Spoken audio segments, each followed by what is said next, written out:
Welcome to the Nerdjacker's Vault. Today we are reading Analects of Confucius by Chinese philosopher Confucius, translated by James Legge. Chapter 1. Shu'er. The master said, "Is it not pleasant to learn with a constant perseverance and application? Is it not delightful to have friends coming from distant quarters? Is he not a man of complete virtue, who feels no discomposure, though men may take no note of him? The philosopher, you said, they are few who, being filial and fraternal, are fond of offending against their superiors. There have been none who, not liking to offend against their superiors, have been fond of stirring up confusion. The superior man bends his attention to what is radical. That being established, all practical courses naturally grow up. Filial piety and fraternal submission, are they not the root of all benevolent actions?"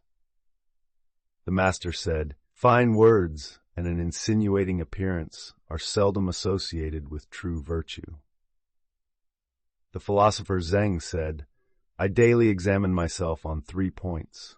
Whether in transacting business for others I may have been not faithful, whether in intercourse with friends I may have been not sincere, whether I may have not mastered and practiced the instructions of my teacher." The master said, "To rule a country of 1,000 chariots, there must be reverent attention to business and sincerity, economy in expenditure and love for men, and the employment of the people at the proper seasons."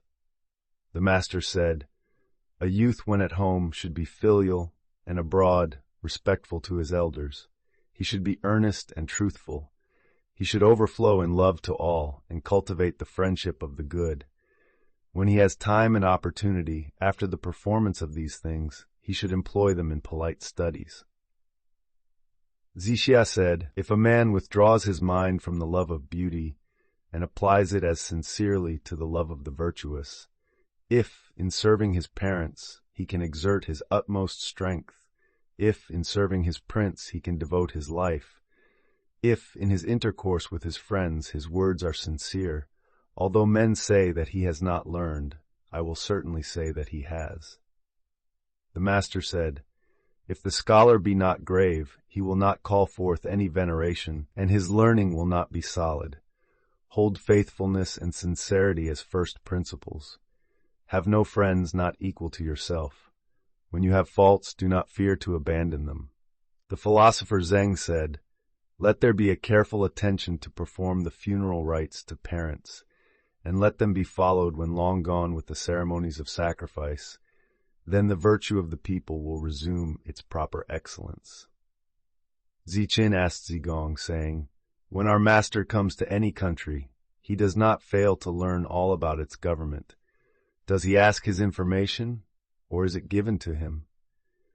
Zigong said, "Our master is benign, upright, courteous, temperate, and complacent, and thus he gets his information. The master's mode of asking information, is it not different from that of other men?" The master said, "While a man's father is alive, look at the bent of his will. When his father is dead, look at his conduct. If for 3 years he does not alter from the way of his father, he may be called filial." The philosopher, you said, "In practicing the rules of propriety, a natural ease is to be prized. In the ways prescribed by the ancient kings, this is the excellent quality, and in things small and great we follow them. Yet it is not to be observed in all cases. If one, knowing how such ease should be prized, manifests it, without regulating it by the rules of propriety, this likewise is not to be done." The philosopher, you said, "When agreements are made according to what is right, what is spoken can be made good. When respect is shown according to what is proper, one keeps far from shame and disgrace. When the parties upon whom a man leans are proper persons to be intimate with, he can make them his guides and masters." The master said, "He who aims to be a man of complete verdure in his food does not seek to gratify his appetite, nor in his dwelling place does he seek the appliances of ease. He is earnest in what he is doing, and careful in his speech. He frequents the company of men of principle that he may be rectified. Such a person may be said indeed to love to learn." Zigong said, "What do you pronounce concerning the poor man who yet does not flatter, and the rich man who is not proud?" The master replied, "They will do, but they are not equal to him who, though poor, is yet cheerful, and to him who, though rich, loves the rules of propriety." Zigong replied, "It is said in the book of poetry, as you cut and then file, as you carve and then polish." The meaning is the same, I apprehend, as that which you have just expressed.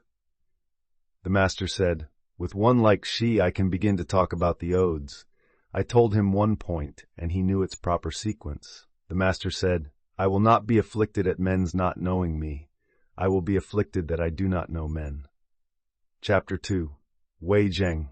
The master said, "He who exercises government by means of his virtue may be compared to the North Polar Star, which keeps its place and all the stars turn towards it."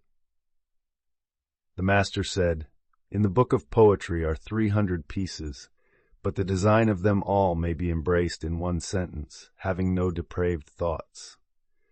The master said, "If the people be led by laws, and uniformity sought to be given them by punishments, they will try to avoid the punishment, but have no sense of shame. If they be led by virtue, and uniformity sought to be given them by the rules of propriety, they will have the sense of shame, and moreover will become good."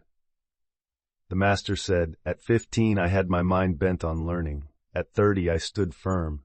At 40 I had no doubts. At 50 I knew the decrees of heaven.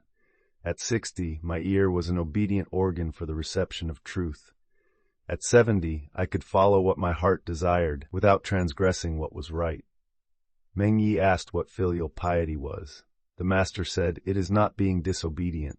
Soon after, as Fan Shi was driving him, the master told him, saying, "Meng Sun asked me what filial piety was, and I answered him, not being disobedient." Fan Shi said, "What did you mean?" The master replied, "That parents, when alive, be served according to propriety, that, when dead, they should be buried according to propriety, and that they should be sacrificed to according to propriety." Meng Wu asked what filial piety was. The master said, "Parents are anxious lest their children should be sick." Zi Yu asked what filial piety was. The master said, "The filial piety nowadays means the support of one's parents. But dogs and horses likewise are able to do something in the way of support. Without reverence, what is there to distinguish the one support given from the other?" Zisha asked what filial piety was. The master said, "The difficulty is with the countenance. If, when their elders have any troublesome affairs, the young take the toil of them, and if, when the young have wine and food, they set them before their elders, is this to be considered filial piety?" The master said, "I have talked with Hui for a whole day, and he has not made any objection to anything I said, as if he were stupid. He has retired, and I have examined his conduct when away from me, and found him able to illustrate my teachings. Hui, he is not stupid." The master said, "See what a man does. Mark his motives. Examine in what things he rests.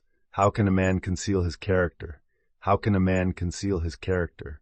The master said, "If a man keeps cherishing his old knowledge, so as continually to be acquiring new, he may be a teacher of others." The master said, "The accomplished scholar is not a utensil." Zigong asked what constituted the superior man. The master said, "He acts before he speaks, and afterwards speaks according to his actions." The master said, "The superior man is Catholic and not partisan. The mean man is partisan and not Catholic." The master said, "Learning without thought is labor lost. Thought without learning is perilous." The master said, "The study of strange doctrines is injurious indeed." The master said, "You, shall I teach you what knowledge is? When you know a thing, to hold that you know it, and when you do not know a thing, to allow that you do not know it. This is knowledge." Zhejiang was learning with a view to official emolument. The master said, "Hear much, and put aside the points of which you stand in doubt, while you speak cautiously at the same time of the others. Then you will afford few occasions for blame." See much and put aside the things which seem perilous, while you are cautious at the same time in carrying the others into practice. Then you will have few occasions for repentance. When one gives few occasions for blame in his words and few occasions for repentance in his conduct, he is in the way to get emolument. The Duke I asked, saying, "What should be done in order to secure the submission of the people?" Confucius replied, "Advance the upright and set aside the crooked, then the people will submit. Advance the crooked and set aside the upright, then the people will not submit." Ji Kang asked how to cause the people to reverence their ruler, to be faithful to him, and to go on to nerve themselves to virtue. The master said, "Let him preside over them with gravity, then they will reverence him. Let him be final and kind to all, then they will be faithful to him. Let him advance the good and teach the incompetent, then they will eagerly seek to be virtuous." Someone addressed Confucius, saying, "Sir, why are you not engaged in the government?" The master said, "What does the Shu Jing say of filial piety? You are filial, you discharge your brotherly duties. These qualities are displayed in government. This then also constitutes the exercise of government. Why must there be that, making one be in the government?" The master said, "I do not know how a man without truthfulness is to get on. How can a large carriage be made to go without the crossbar for yoking the oxen to, or a small carriage without the arrangement for yoking the horses?" Zhejiang asked whether the affairs of 10 ages after could be known. Confucius said, "The Yin dynasty followed the regulations of the Xia. Wherein it took from or added to them may be known. The Zhou dynasty has followed the regulations of Yin. Wherein it took from or added to them may be known. Some other may follow the Zhou, but though it should be at the distance of 100 ages, its affairs may be known." The master said, "For a man to sacrifice to a spirit which does not belong to him is flattery. To see what is right and not to do it is want of courage." Chapter 3, Bai Yi. Confucius said of the head of the Ji family, who had 8 rows of pantomimes in his area, "If he can bear to do this, what may he not bear to do?" The 3 families used the Yang Ode while the vessels were being removed at the conclusion of the sacrifice. The master said, "Assisting are the princes. The Son of Heaven looks profound and grave. What application can these words have in the hall of the 3 families?" The master said, "If a man be without the virtues proper to humanity, what has he to do with the rights of propriety? If a man be without the virtues proper to humanity, what has he to do with music?" Lin Fang asked what was the first thing to be attended to in ceremonies. The master said, "A great question indeed. In festive ceremonies, it is better to be sparing than extravagant. In the ceremonies of mourning, it is better that there be deep sorrow than a minute attention to observances." The master said, "The rude tribes of the east and north have their princes, and are not like the states of our great land which are without them." The chief of the Ji family was about to sacrifice to the Tai mountain. The master said to Ran Yu, "Can you not save him from this?" He answered, "I cannot."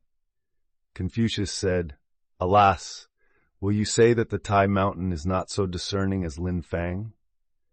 The master said, "The student of virtue has no contentions. If it be said he cannot avoid them, shall this be in archery? But he bows complacently to his competitors.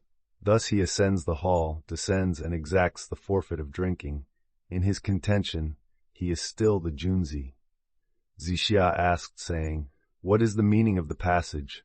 The pretty dimples of her artful smile, the well-defined black and white of her eye, the plain ground for the colors?" The master said, "The business of laying on the colors follows the preparation of the plain ground." "Ceremonies then are a subsequent thing?" The master said, "It is Shang who can bring out my meaning. Now I can begin to talk about the odes with him." The master said, "I could describe the ceremonies of the Xia dynasty, but Qi cannot sufficiently attest my words. I could describe the ceremonies of the Yin dynasty, but song cannot sufficiently attest my words. They cannot do so because of the insufficiency of their records and wise men. If those were sufficient, I could adduce them in support of my words. The master said, "At the great sacrifice, after the pouring out of the libation, I have no wish to look on." Someone asked the meaning of the great sacrifice. The master said, "I do not know. He who knew its meaning would find it as easy to govern the kingdom as to look on this," pointing to his palm. He sacrificed to the dead as if they were present. He sacrificed to the spirits as if the spirits were present. The master said, "I consider my not being present at the sacrifice as if I did not sacrifice." Wang Sunjia asked, saying, "What is the meaning of the saying, 'It is better to pay court to the furnace than to the southwest corner'?" The master said, "Not so. He who offends against heaven has none to whom he can pray." The master said, "Zhou had the advantage of viewing the two past dynasties. How complete and elegant are its regulations. I follow Zhou." The master, when he entered the grand temple, asked about everything. Someone said, "Who say that the son of the man of Zhou knows the rules of propriety? He has entered the grand temple and asks about everything." The master heard the remark and said, "This is a rule of propriety." The master said, "In archery it is not going through the leather which is the principal thing, because people's strength is not equal. This was the old way." Zigong wished to do away with the offering of a sheep connected with the inauguration of the first day of each month. The master said, "She, you love the sheep. I love the ceremony." The master said, "The full observance of the rules of propriety in serving one's prince is accounted by people to be flattery." The Duke Ding asked how a prince should employ his ministers and how ministers should serve their prince. Confucius replied, "A prince should employ his minister according to the rules of propriety. Ministers should serve their prince with faithfulness." The master said, "The Guanju is expressive of enjoyment without being licentious, and of grief without being hurtfully excessive." The Duke Ai asked Zaiwo about the altars of the spirits of the land. Zaiwo replied, "The Xia sovereign planted the pine tree about them. The men of the Yin planted the cypress, and the men of the Zhou planted the chestnut tree, meaning thereby to cause the people to be in awe." When the master heard it, he said, "Things that are done, it is needless to speak about. Things that have had their course, it is needless to remonstrate about. Things that are past, it is needless to blame." The master said, "Small indeed was the capacity of Guanzhong." Someone said, "Was Guanzhong parsimonious?" "Guan," was the reply, "had the Sanguai and his officers performed no double duties. How can he be considered parsimonious?" Then, did Guanzhong know the rules of propriety? The master said, "The princes of states have a screen intercepting the view at their gates. Guan had likewise a screen at his gate. The princes of states, on any friendly meeting between two of them, had a stand on which to place their inverted cups. Guan had also such a stand. If Guan knew the rules of propriety, who does not know them?" The master instructing the grand music master of Lu said, "How to play music may be known. At the commencement of the piece, all the parts should sound together. As it proceeds, they should be in harmony while severally distinct and flowing without break, and thus on to the conclusion." The border warden at Ai requested to be introduced to the master, saying, "When men of superior virtue have come to this, I have never been denied the privilege of seeing them." The followers of the sage introduced him, and when he came out from the interview, he said, "My friends, why are you distressed by your master's loss of office? The kingdom has long been without the principles of truth and right. Heaven is going to use your master as a bell with its wooden tongue." The master said of the Shao that it was perfectly beautiful and also perfectly good. He said of the Wu that it was perfectly beautiful, but not perfectly good. The master said, "High station filled without indulgent generosity, ceremonies performed without reverence, mourning conducted without sorrow, wherewith should I contemplate such ways? Chapter 4. Li Ren.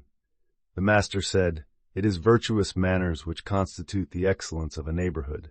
If a man in selecting a residence do not fix on one where such prevail, how can he be wise?" The master said, "Those who are without virtue cannot abide long either in a condition of poverty and hardship or in a condition of enjoyment. The virtuous rest in virtue, the wise desire virtue." The master said, "It is only the truly virtuous man who can love or who can hate others." The master said, "If the will be set on virtue, there will be no practice of wickedness." The master said, "Riches and honors are what men desire. If it cannot be obtained in the proper way, they should not be held. Poverty and meanness are what men dislike. If it cannot be avoided in the proper way, they should not be avoided. If a superior man abandon virtue, how can he fulfill the requirements of that name? The superior man does not, even for the space of a single meal, act contrary to virtue. In moments of haste he cleaves to it. In seasons of danger he cleaves to it." The master said, "I have not seen a person who loved virtue, or one who hated what was not virtuous. He who loved virtue would esteem nothing above it. He who hated what is not virtuous would practice virtue in such a way that he would not allow anything that is not virtuous to approach his person. Is anyone able for one day to apply his strength to virtue? I have not seen the case in which his strength would be insufficient.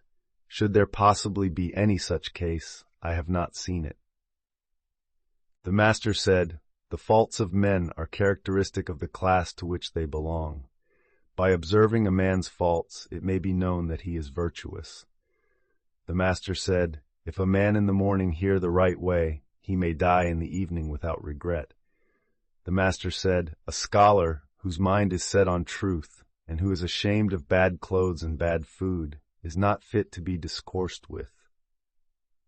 The master said, "The superior man in the world does not set his mind either for anything or against anything. What is right he will follow." The master said, "The superior man thinks of virtue, the small man thinks of comfort. The superior man thinks of the sanctions of law, the small man thinks of favors which he may receive." The master said, "He who acts with a constant view to his own advantage will be much murmured against." The master said, "If a prince is able to govern his kingdom with the complaisance proper to the rules of propriety, what difficulty will he have? If he cannot govern it with that complaisance, what has he to do with the rules of propriety?" The master said, "A man should say, 'I am not concerned that I have no place. I am concerned how I may fit myself for one. I am not concerned that I am not known. I seek to be worthy to be known.'" The master said, "Shen, my doctrine is that of an all-pervading unity." The disciple Zheng replied, "Yes." The master went out, and the other disciples asked, saying, "What do his words mean?" Zheng said, "The doctrine of our master is to be true to the principles of our nature and the benevolent exercise of them to others, this and nothing more." The master said, "The mind of the superior man is conversant with righteousness. The mind of the mean man is conversant with gain." The master said, "When we see men of worth, we should think of equaling them. When we see men of a contrary character, we should turn inwards and examine ourselves." The master said, "In serving his parents, a son may remonstrate with them, but gently. When he sees that they do not incline to follow his advice, he shows an increased degree of reverence, but does not abandon his purpose, and should they punish him, he does not allow himself to murmur." The master said, "While his parents are alive, the son may not go abroad to a distance. If he does go abroad, he must have a fixed place to which he goes." The master said, "If the son for 3 years does not alter from the way of his father, he may be called filial." The master said, "The years of parents may by no means not be kept in the memory, as an occasion at once for joy and for fear." The master said, "The reason why the ancients did not readily give utterance to their words was that they feared lest their actions should not come up to them. The master said, "The cautious seldom err." The master said, "The superior man wishes to be slow in his speech and earnest in his conduct." The master said, "Virtue is not left to stand alone. He who practices it will have neighbors." Ziyu said, "In serving a prince, frequent remonstrances lead to disgrace. Between friends, frequent reproofs make the friendship distant." Chapter 5. Gong Ye Chang. The master said of Gong Ye Chang that he might be wived. Although he was put in bonds, he had not been guilty of any crime. Accordingly, he gave him his own daughter to wife. The master said of Nan Rong that if the country were well governed, he would not be out of office, and if it were ill governed, he would escape punishment and disgrace. He gave him the daughter of his own elder brother to wife. The master said of Zijian, "Of superior virtue indeed is such a man. If there were not virtuous men in Lu, how could this man have acquired this character?" Zigong asked, "What do you say of me, Tsi?" The master said, "You are a utensil." "What utensil?" "A gemmed sacrificial utensil." Someone said, "Yong is truly virtuous, but he is not ready with his tongue." The master said, "What is the good of being ready with the tongue? They who encounter men with smartness of speech, for the most part, procure themselves hatred. I know not whether he be truly virtuous, but why should he show readiness of the tongue?" The master was wishing Chidiao Kai to enter an official employment. He replied, "I am not yet able to rest in the assurance of this." The master was pleased. The master said, "My doctrines make no way. I will get upon a raft and float about on the sea. He that will accompany me will be you, I dare to say." Zilu hearing this was glad, upon which the master said, "Yu is fonder of daring than I am. He does not exercise his judgment upon matters." Mengwu asked about Zilu, whether he was perfectly virtuous. The master said, "I do not know." He asked again, when the master replied, "You in a kingdom of 1,000 chariots might be employed to manage the military levies, but I do not know whether he be perfectly virtuous." "And what do you say of Chu?" The master replied, "Chu in a city of 1,000 families, or a clan of 100 chariots, might be employed as governor, but I do not know whether he is perfectly virtuous." "What do you say of Chi?" The master replied, "Chi, with his sash girt and standing in a court, might be employed to converse with the visitors and guests, but I do not know whether he is perfectly virtuous." The master said to Zigong, "Which do you consider superior, yourself or Hui?" Zigong replied, "How dare I compare myself with Hui? Hui hears one point and knows all about a subject. I hear one point and know a second."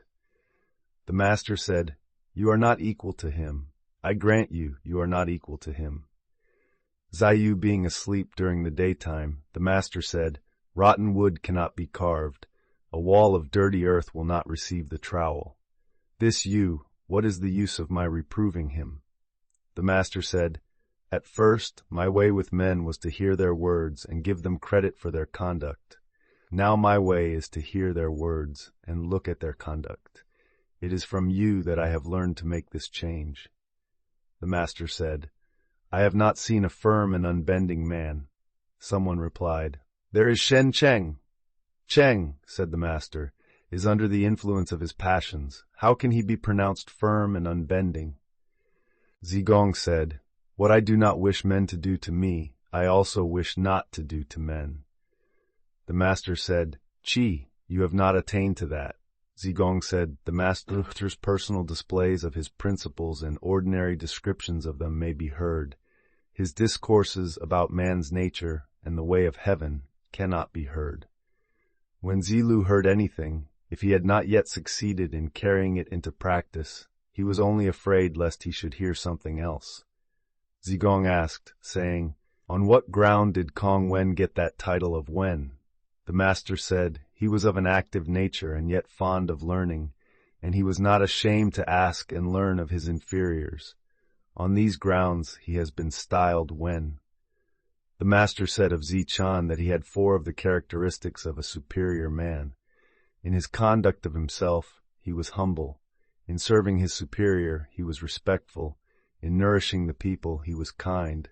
In ordering the people, he was just. The master said, Yanping knew well how to maintain friendly intercourse. The acquaintance might be long, but he showed the same respect as at first. The master said, Zhang Wen kept a large tortoise in a house, on the capitals of the pillars of which he had hills made, and with representations of duckweed on the small pillars above the beams supporting the rafters. Of what sort was his wisdom? Zhejiang asked, saying, The minister Zi Wen thrice took office, and manifested no joy in his countenance. Thrice he retired from office, and manifested no displeasure. He made it a point to inform the new minister of the way in which he had conducted the government. What do you say of him? The master replied, He was loyal. Was he perfectly virtuous? I do not know. How can he be pronounced perfectly virtuous? Zhejiang proceeded. When the officer Kui killed the prince of Qi, Chen Wen, though he was the owner of 40 horses, abandoned them and left the country. Coming to another state, he said, They are here like our great officer Kui, and left it. He came to a second state and again said, They are like our great officer Kui, and left it also. What do you say of him? The master replied, He was pure. Was he perfectly virtuous? I do not know. How can he be pronounced perfectly virtuous? Ji Wen thought thrice, and then acted. When the master was informed of it, he said, Twice may do. The master said, When good order prevailed in his country, Ningwu acted the part of a wise man. When his country was in disorder, he acted the part of a stupid man. Others may equal his wisdom, but they cannot equal his stupidity. When the master was in Chen, he said, Let me return! Let me return! The little children of my school are ambitious and too hasty. They are accomplished and complete so far, but they do not know how to restrict and shape themselves. The master said, Bo Yi and Shu Qi did not keep the former wickednesses of men in mind, and hence the resentments directed towards them were few. The master said, Who says of Wei Shengao that he is upright? One begged some vinegar of him, and he begged it of a neighbor and gave it to the man. The master said, Fine words, an insinuating appearance, and excessive respect. Zuo Chu Ming was ashamed of them. I also am ashamed of them. To conceal resentment against a person and appear friendly with him, Zuo Chu Ming was ashamed of such conduct. I also am ashamed of it. Yan Yuan and Ji Lu being by his side, the master said to them, Come, let each of you tell his wishes. Zilu said, I should like, having chariots and horses, and light fur clothes, to share them with my friends, and though they should spoil them, I would not be displeased. Yan Yuan said, I should like not to boast of my excellence, nor to make a display of my meritorious deeds. Zilu then said, I should like, sir, to hear your wishes. The master said, They are, in regard to the aged, to give them rest, in regard to friends, to show them sincerity, in regard to the young, to treat them tenderly. The master said, It is all over. I have not yet seen one who could perceive his faults and inwardly accuse himself. The master said, In a hamlet of 10 families there may be found one honorable and sincere as I am, but not so fond of learning. Chapter 6. Yong Ye. The master said, There is Yong, he might occupy the place of a prince. Zhonggong asked about Zisang Bo Zi. The master said, He may pass, he does not mind small matters. Zhonggong said, If a man cherish in himself a reverential feeling of the necessity of attention to business, though he may be easy in small matters in his government of the people, that may be allowed. But if he cherish in himself that easy feeling, and also carry it out in his practice, is not such an easy mode of procedure excessive? The master said, Yong's words are right. The Duke Ai asked, which of the disciples loved to learn? Confucius replied to him, There was Yan Huai. He loved to learn. He did not transfer his anger. He did not repeat a fault. Unfortunately, his appointed time was short and he died, and now there is not such another. I have not yet heard of anyone who loves to learn as he did. Zihua being employed on a mission to Qi, the disciple Ran requested grain for his mother. The master said, "Give her a fu." Ran requested more. "Give her an yu," said the master. Ran gave her 5 bing. The master said, when Qi was proceeding to Qi, he had fat horses to his carriage and wore light furs. I have heard that a superior man helps the distressed, but does not add to the wealth of the rich. Yuan Si being made governor of his town by the master, he gave him 900 measures of grain, but Si declined them. The master said, "Do not decline them. May you not give them away in the neighborhoods, hamlets, towns, and villages?" The master, speaking of Zhonggong, said, "If the calf of a brindled cow be red and horned, although men may not wish to use it, would the spirits of the mountains and rivers put it aside?" The master said, "Such was Hui that for 3 months there would be nothing in his mind contrary to perfect virtue. The others may attain to this on some days or in some months, but nothing more." Ji Kang asked about Zhang Yu, whether he was fit to be employed as an officer of government. The master said, "Yu is a man of decision. What difficulty would he find in being an officer of government?" Kang asked, "Is Qi fit to be employed as an officer of government?" And was answered, "Sai is a man of intelligence. What difficulty would he find in being an officer of government?" Asked, "Is Kui fit to be employed as an officer of government?" The master replied, "Chiu is a man of various ability. What difficulty would he find in being an officer of government?" The chief of the Ji family sent to ask Minzi Qian to be governor of Fei. Minzi Qian said, "Decline the offer for me politely. If anyone come again to me with a second invitation, I shall be obliged to go and live on the banks of the Wen." Bo Nu being ill, the master went to ask for him. He took hold of his hand through the window and said, "It is killing him. It is the appointment of heaven, alas, that such a man should have such a sickness. That such a man should have such a sickness." The master said, "Admirable indeed was the virtue of Hui.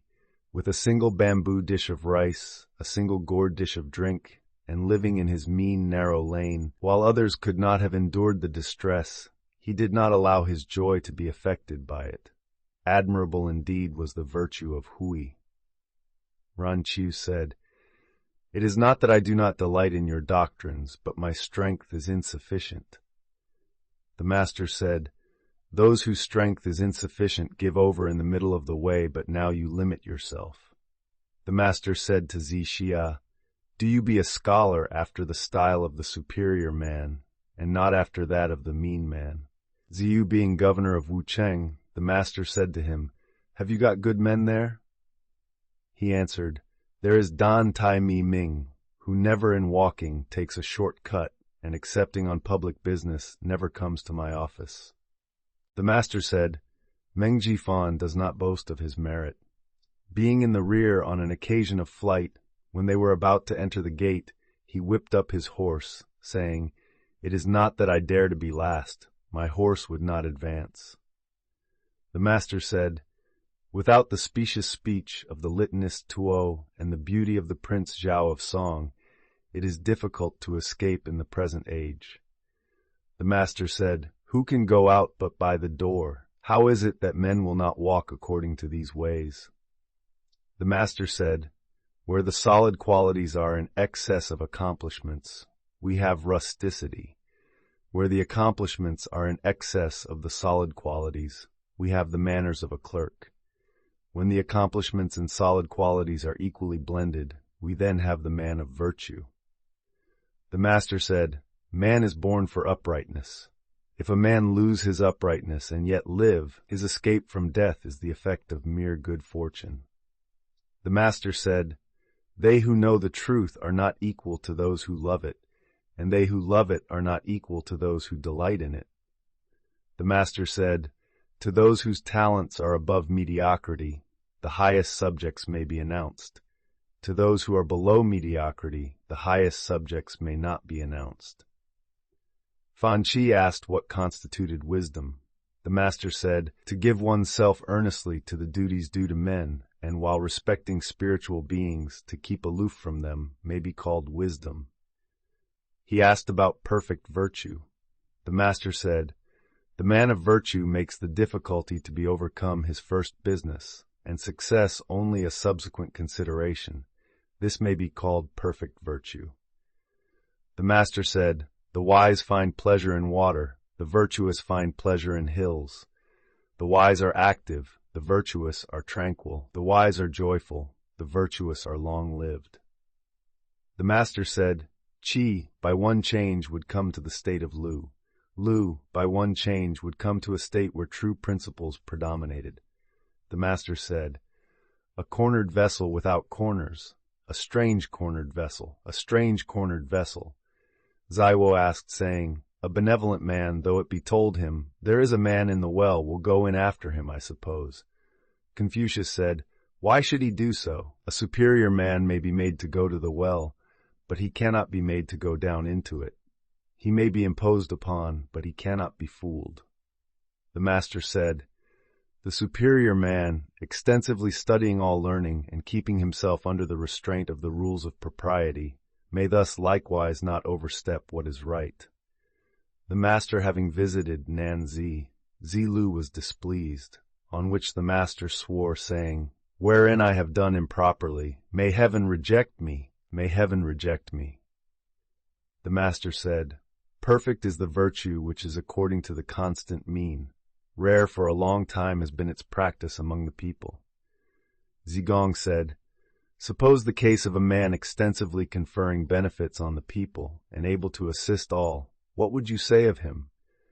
Might he be called perfectly virtuous?" The master said, "Why speak only of virtue in connection with him? Must he not have the qualities of a sage?" Even Yao and Shun were still solicitous about this. Now the man of perfect virtue, wishing to be established himself, seeks also to establish others. Wishing to be enlarged himself, he seeks also to enlarge others. To be able to judge of others by what is nigh in ourselves, this may be called the art of virtue. Chapter 7.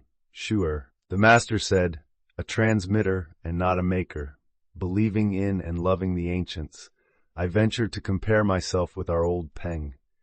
The master said, "The silent treasuring up of knowledge, learning without satiety, and instructing others without being wearied, which one of these things belongs to me?"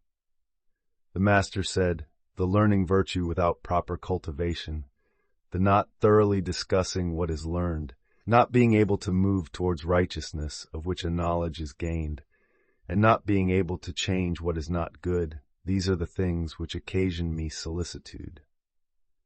When the master was unoccupied with business, his manner was easy, and he looked pleased. The master said, "Extreme is my decay. For a long time I have not dreamed, as I was wont to do, that I saw the Duke of Zhao." The master said, "Let the will be set on the path of duty. Let every attainment in what is good be firmly grasped. Let perfect virtue be accorded with. Let relaxation and enjoyment be found in the polite arts." The master said, "From the man bringing his bundle of dried flesh for my teaching upwards, I have never refused instruction to anyone."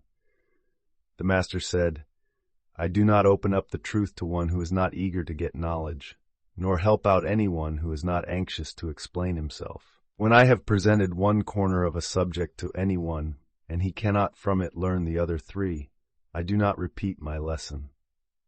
When the master was eating by the side of a mourner, he never ate to the full. On a day when the master had wept, he did not sing. The master said to Yan Yuan, "When called to office to undertake its duties, when not so called to lie retired, it is only I and you who have attained to this." Zilu said, "If you had the conduct of the armies of a great state, whom would you have to act with you?" The master said, "He who will unarmed attack a tiger or cross a river without a boat, dying without any regret, I would not have act with me.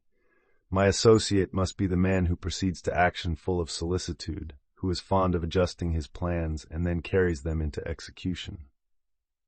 The master said, "If the search for riches is sure to be successful, Though I should become a groom with whip in hand to get them, I will do so. As the search may not be successful, I will follow after that which I love. The things in reference to which the master exercised the greatest caution were fasting, war, and sickness. When the master was in Qi, he heard the Shao, and for 3 months did not know the taste of flesh. He said, I did not think that music could have been made so excellent as this. Ranyu said, Is our master for the ruler of Wei? Zigong said, Oh, I will ask him. He went in accordingly and said, What sort of men were Bo Yi and Shu Qi? They were ancient worthies, said the master. Did they have any repinings because of their course?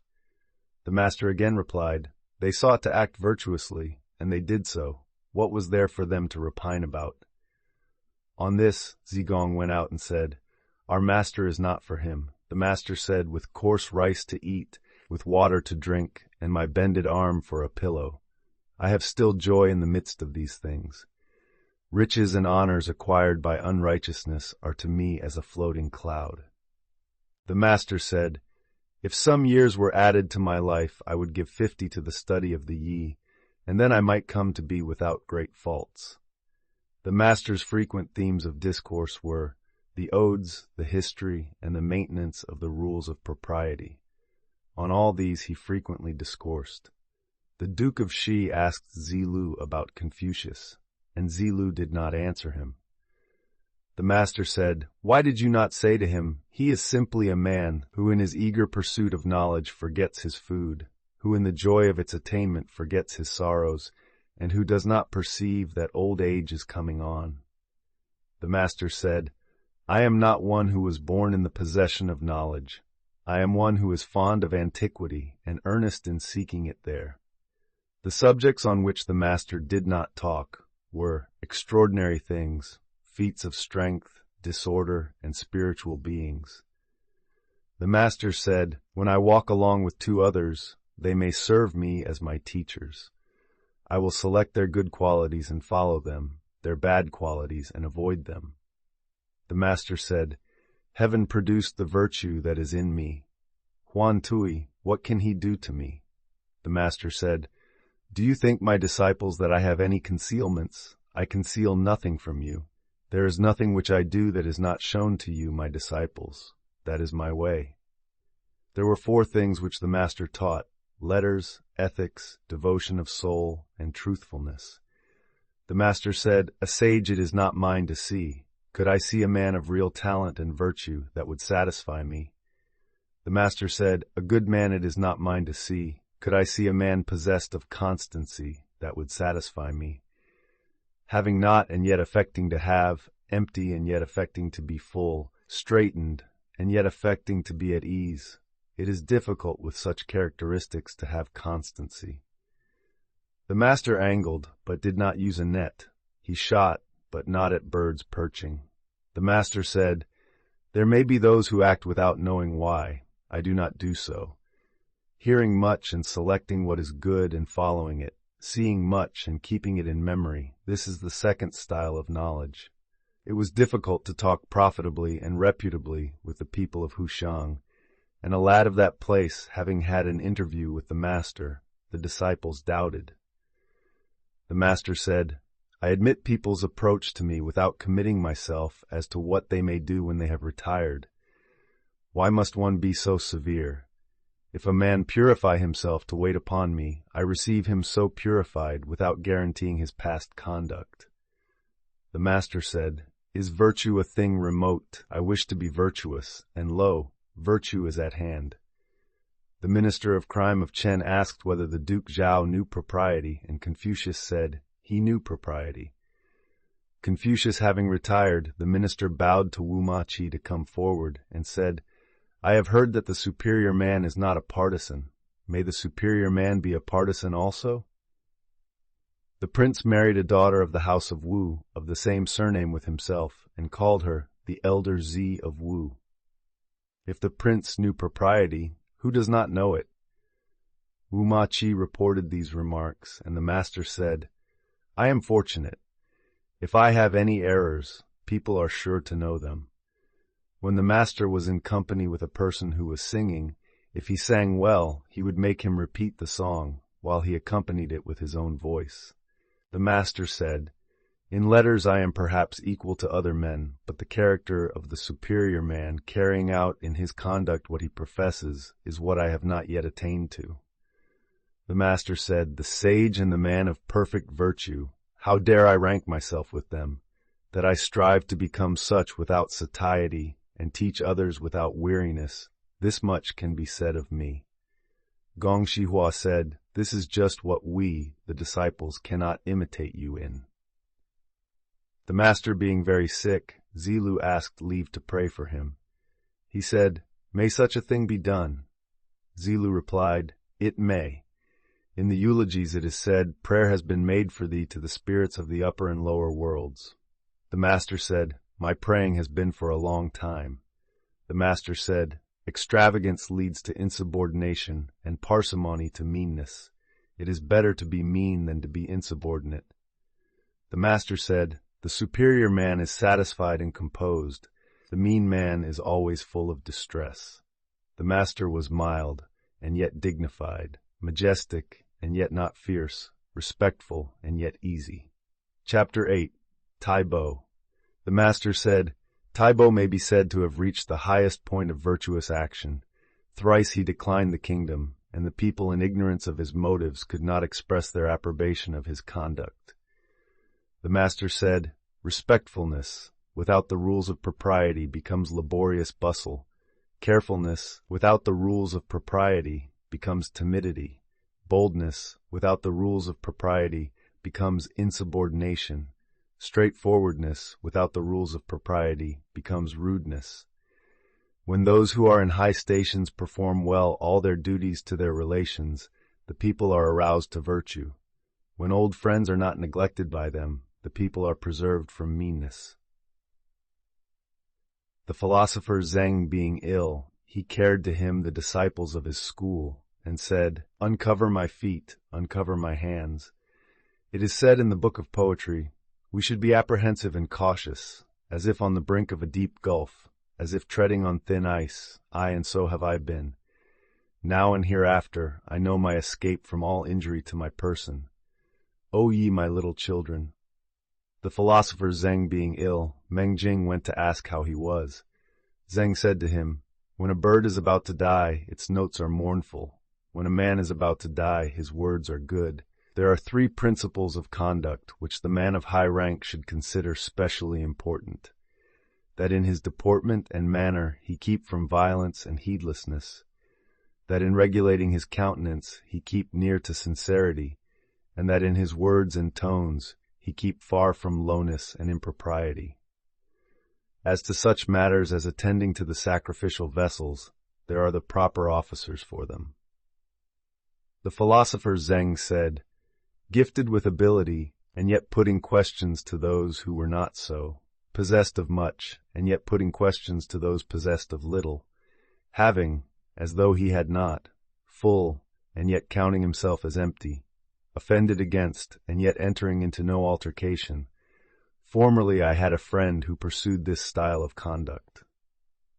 The philosopher Zeng said, "Suppose that there is an individual who can be entrusted with the charge of a young orphan prince, and can be commissioned with authority over a state of 100 li, and whom no emergency, however great, can drive from his principles. Is such a man a superior man? He is a superior man indeed." The philosopher Zeng said, "The officer may not be without breadth of mind and vigorous endurance. His burden is heavy, and his course is long. Perfect virtue is the burden which he considers it is his to sustain. Is it not heavy? Only with death does his course stop. Is it not long?" The master said, "It is by the odes that the mind is aroused. It is by the rules of propriety that the character is established. It is from music that the finish is received." The master said, "The people may be made to follow a path of action, but they may not be made to understand it." The master said, "The man who is fond of daring and is dissatisfied with poverty will proceed to insubordination." The man who is not virtuous, when you carry your dislike of him to an extreme, will also proceed to insubordination. The master said, though a man have abilities as admirable as those of the Duke of Zhou, yet if he be proud and niggardly, those other things are really not worth being looked at. The master said, having learned for 3 years without coming to be good, such a man is not easy to find. The master said, with sincere faith he unites the love of learning. Holding firm to death, he is perfecting the excellence of his course. Such a one will not enter a tottering state, nor dwell in a disorganized one. When right principles of government prevail in the kingdom, he will show himself. When they are prostrated, he will keep concealed. When a country is well governed, poverty and a mean condition are things to be ashamed of. When a country is ill governed, riches and honor are things to be ashamed of. The master said, he who is not in any particular office has nothing to do with plans for the administration of its duties. The master said, when the music master Ji first entered on his office, the finish of the Guanju was magnificent, how it filled the ears. The master said, ardent and yet not upright, stupid and yet not attentive, simple and yet not sincere, such persons I do not understand. The master said, learn as if you could not reach your object, and were always fearing also lest you should lose it. The master said, how majestic was the manner in which Shun and Yu held possession of the empire, as if it were nothing to them. The master said, great indeed was Yao as a sovereign. How majestic was he! It is only heaven that is grand, and only Yao corresponded to it. How vast was his virtue! The people could find no name for it. How majestic was he in the works which he accomplished! How glorious in the elegant regulations which he instituted! Shun had 5 ministers, and the empire was well governed. King Wu said, I have 10 able ministers. Confucius said, is not the saying that talents are difficult to find true? Only when the dynasties of Tang and Yu met, were they more abundant than in this of Zhou, yet there was a woman among them. The able ministers were no more than 9 men. King Wen possessed 2 of the 3 parts of the empire, and with those he served the dynasty of Yin. The virtue of the house of Zhou may be said to have reached the highest point indeed. The master said, I can find no flaw in the character of Yu. He used himself coarse food and drink, but displayed the utmost filial piety towards the spirits. His ordinary garments were poor, but he displayed the utmost elegance in his sacrificial cap and apron. He lived in a low, mean house, but expended all his strength on the ditches and water channels. I can find nothing like a flaw in Yu. Chapter 9. Zihan. The subjects of which the master seldom spoke were profitableness, and also the appointments of heaven, and perfect virtue. A man of the village of Dexiang said, great indeed is the philosopher Kong. His learning is extensive, and yet he does not render his name famous by any particular thing. The master heard the observation, and said to his disciples, what shall I practice? Shall I practice charioteering, or shall I practice archery? I will practice charioteering. The master said, the linen cap is that prescribed by the rules of ceremony, but now a silk one is worn. It is economical, and I follow the common practice. Bowing below the hall is prescribed by the rules of ceremony, but now the practice is to bow only after ascending it. That is arrogant. I continue to bow below the hall, though I oppose the common practice. There were 4 things from which the master was entirely free. He had no foregone conclusions, no arbitrary predeterminations, no obstinacy, and no egoism. The master was put in fear in Kuang. He said, after the death of King Wen, was not the cause of truth lodged here in me? If heaven had wished to let this cause of truth perish, then I, a future mortal, should not have got such a relation to that cause. While heaven does not let the cause of truth perish, what can the people of Kuang do to me? A high officer asked Zigong, saying, may we not say that your master is a sage? How various is his ability? Zigong said, Certainly heaven has endowed him unlimitedly. He is about a sage, and moreover, his ability is various. The master heard of the conversation and said, "Does the high officer know me? When I was young, my condition was low, and therefore I acquired my ability in many things, but they were mean matters. Must the superior man have such variety of ability? He does not need variety of ability." Lao said, "The master said, having no official employment, I acquired many arts." The master said, "Am I indeed possessed of knowledge? I am not knowing. But if a mean person who appears quite empty-like ask anything of me, I set it forth from one end to the other and exhaust it." The master said, "The Fung bird does not come. The river sends forth no map. It is all over with me." When the master saw a person in a morning dress, or anyone with the cap and upper and lower garments of full dress, or a blind person, on observing them approaching, though they were younger than himself, he would rise up, and if he had to pass by them, he would do so hastily. Yan Yuan, in admiration of the master's doctrines, sighed and said, "I looked up to them, and they seemed to become more high. I tried to penetrate them, and they seemed to become more firm. I looked at them before me, and suddenly they seemed to be behind." The master, by orderly method, skillfully leads men on. He enlarged my mind with learning and taught me the restraints of propriety. When I wished to give over this doctrine as I cannot do so, I cannot do exerted all my ability, there seems something to stand right up before me. But though I wish to follow and lay hold of it, I really find no way to do so. The master being very ill, Zilu wished the disciples to act as ministers to him. During a remission of his illness, he said, "Long has the conduct of you been deceitful. By pretending to have ministers when I have them not, whom should I impose upon? Should I impose upon heaven? Moreover, than that I should die in the hands of ministers, is it not better that I should die in the hands of you, my disciples? And though I may not get a great burial, shall I die upon the road?"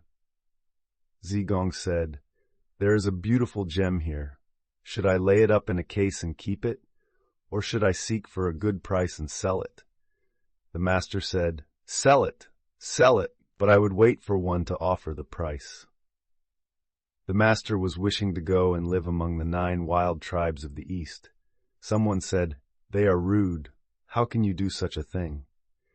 The master said, "If a superior man dwelt among them, what rudeness would there be?" The master said, "I returned from Wei to Lu, and then the music was reformed, and the pieces in the royal songs and praise songs all found their proper places." The master said, "Abroad, to serve the high ministers and nobles. At home, to serve one's father and elder brothers. In all duties to the dead, not to dare not to exert oneself, and not to be overcome of wine. Which one of these things do I attain to?" The master, standing by a stream, said, "It passes on just like this, not ceasing day or night." The master said, "I have not seen one who loves virtue as he loves beauty." The master said, "The prosecution of learning may be compared to what may happen in raising a mound. If there want but one basket of earth to complete the work, and I stop, the stopping is my own work. It may be compared to throwing down the earth on the level ground. Though but one basketful is thrown at a time, the advancing with it is my own going forward." The master said, never flagging when I set forth anything to him, "Ah, that is Hui." The master said of Yan Yuan, "Alas, I saw his constant advance. I never saw him stop in his progress." The master said, "There are cases in which the blade springs, but the plant does not go on to flower. There are cases where it flowers, but no fruit is subsequently produced." The master said, "A youth is to be regarded with respect. How do we know that his future will not be equal to our present? If he reach the age of 40 or 50, and has not made himself heard of, then indeed he will not be worth being regarded with respect." The master said, "Can men refuse to assent to the words of strict admonition? But it is reforming the conduct because of them which is valuable. Can men refuse to be pleased with words of gentle advice? but it is unfolding their aim which is valuable. If a man be pleased with these words, but does not unfold their aim, and assents to those, but does not reform his conduct, I can really do nothing with him. The master said, hold faithfulness and sincerity as first principles. Have no friends not equal to yourself. When you have faults, do not fear to abandon them. The master said, the commander of the forces of a large state may be carried off, but the will of even a common man cannot be taken from him. The master said, dressed himself in a tattered robe quilted with hemp, yet standing by the side of men dressed in furs, and not ashamed. Ah, it is you who is equal to this. He dislikes none, he covets nothing. What can he do but what is good? Zilu kept continually repeating these words of the ode, when the master said, those things are by no means sufficient to constitute perfect excellence. The master said, when the year becomes cold, then we know how the pine and the cypress are the last to lose their leaves. The master said, the wise are free from perplexities, the virtuous from anxiety, and the bold from fear. The master said, there are some with whom we may study in common, but we shall find them unable to go along with us to principles. Perhaps we may go on with them to principles, but we shall find them unable to get established in those along with us. Or if we may get so established along with them, we shall find them unable to weigh occurring events along with us. How the flowers of the aspen plum flutter and turn! Do I not think of you? But your house is distant. The master said, it is the want of thought about it. How is it distant? Chapter 10, Xiangdang. Confucius, in his village, looked simple and sincere, and as if he were not able to speak. When he was in the prince's ancestral temple, or in the court, he spoke minutely on every point, but cautiously. When he was waiting at court, in speaking with the great officers of the lower grade, he spoke freely, but in a straightforward manner. In speaking with those of the higher grade, he did so blandly, but precisely. When the ruler was present, his manner displayed respectful uneasiness. It was grave, but self-possessed. When the prince called him to employ him in the reception of a visitor, his countenance appeared to change, and his legs to move forward with difficulty. He inclined himself to the other officers among whom he stood, moving his left or right arm as their position required, but keeping the skirts of his robe before and behind evenly adjusted. He hastened forward, with his arms like the wings of a bird. When the guest had retired, he would report to the prince, the visitor is not turning round any more. When he entered the palace gate, he seemed to bend his body, as if it were not sufficient to admit him. When he was standing, he did not occupy the middle of the gateway. When he passed in or out, he did not tread upon the threshold. When he was passing the vacant place of the prince, his countenance appeared to change, and his legs to bend under him, and his words came as if he hardly had breath to utter them. He ascended the reception hall, holding up his robe with both his hands, and his body bent, holding in his breath also, as if he dared not breathe. When he came out from the audience, as soon as he had descended one step, he began to relax his countenance, and had a satisfied look. When he had got the bottom of the steps, he advanced rapidly to his place, with his arms like wings, and on occupying it, his manner still showed respectful uneasiness. When he was carrying the scepter of his ruler, he seemed to bend his body, as if he were not able to bear its weight. He did not hold it higher than the position of the hands in making a bow, nor lower than their position in giving anything to another. His countenance seemed to change, and look apprehensive, and he dragged his feet along as if they were held by something to the ground. In presenting the presents with which he was charged, he wore a placid appearance.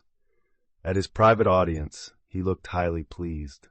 The superior man did not use a deep purple or a puce color in the ornaments of his dress.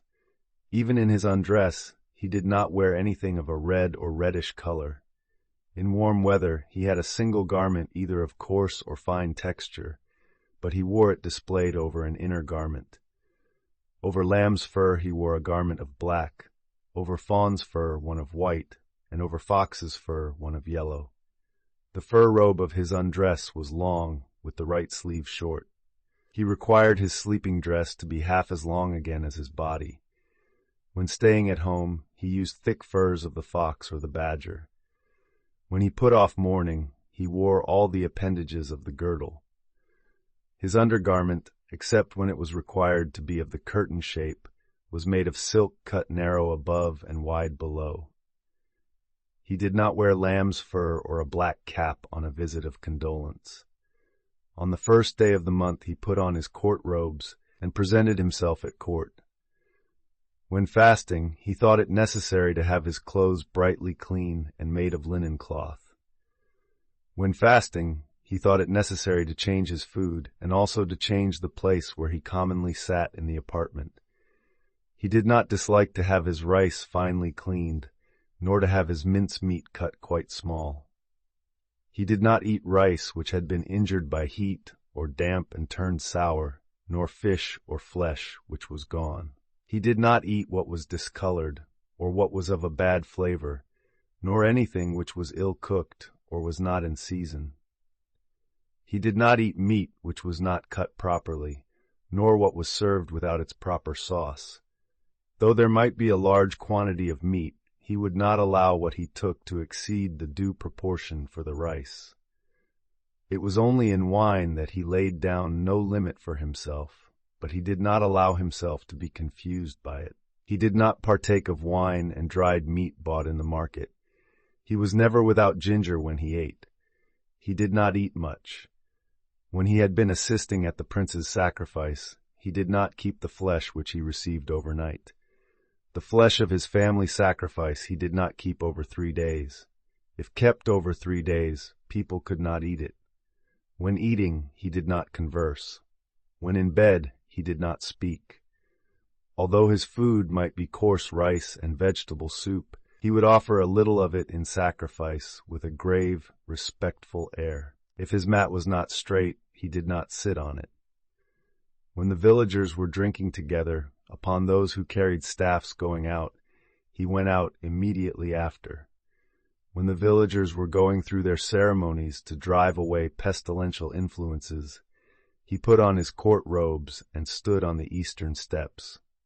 When he was sending complimentary inquiries to any one in another state, he bowed twice as he escorted the messenger away. Jikang having sent him a present of physic, he bowed and received it, saying, "I do not know it. I dare not taste it." The stable being burned down, when he was at court, on his return he said, "Has any man been hurt?" He did not ask about the horses. When the prince sent him a gift of cooked meat, he would adjust his mat, first taste it, and then give it away to others. When the prince sent him a gift of undressed meat, he would have it cooked and offer it to the spirits of his ancestors. When the prince sent him a gift of a living animal, he would keep it alive.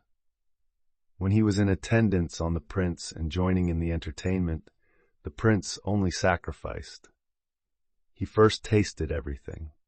When he was ill and the prince came to visit him, he had his head to the east, made his court robes be spread over him, and drew his girdle across them. When the prince's order called him, without waiting for his carriage to be yoked, he went at once. When he entered the ancestral temple of the state, he asked about everything. When any of his friends died, if he had no relations who could be depended on for the necessary offices, he would say, "I will bury him." When a friend sent him a present, though it might be a carriage and horses, he did not bow.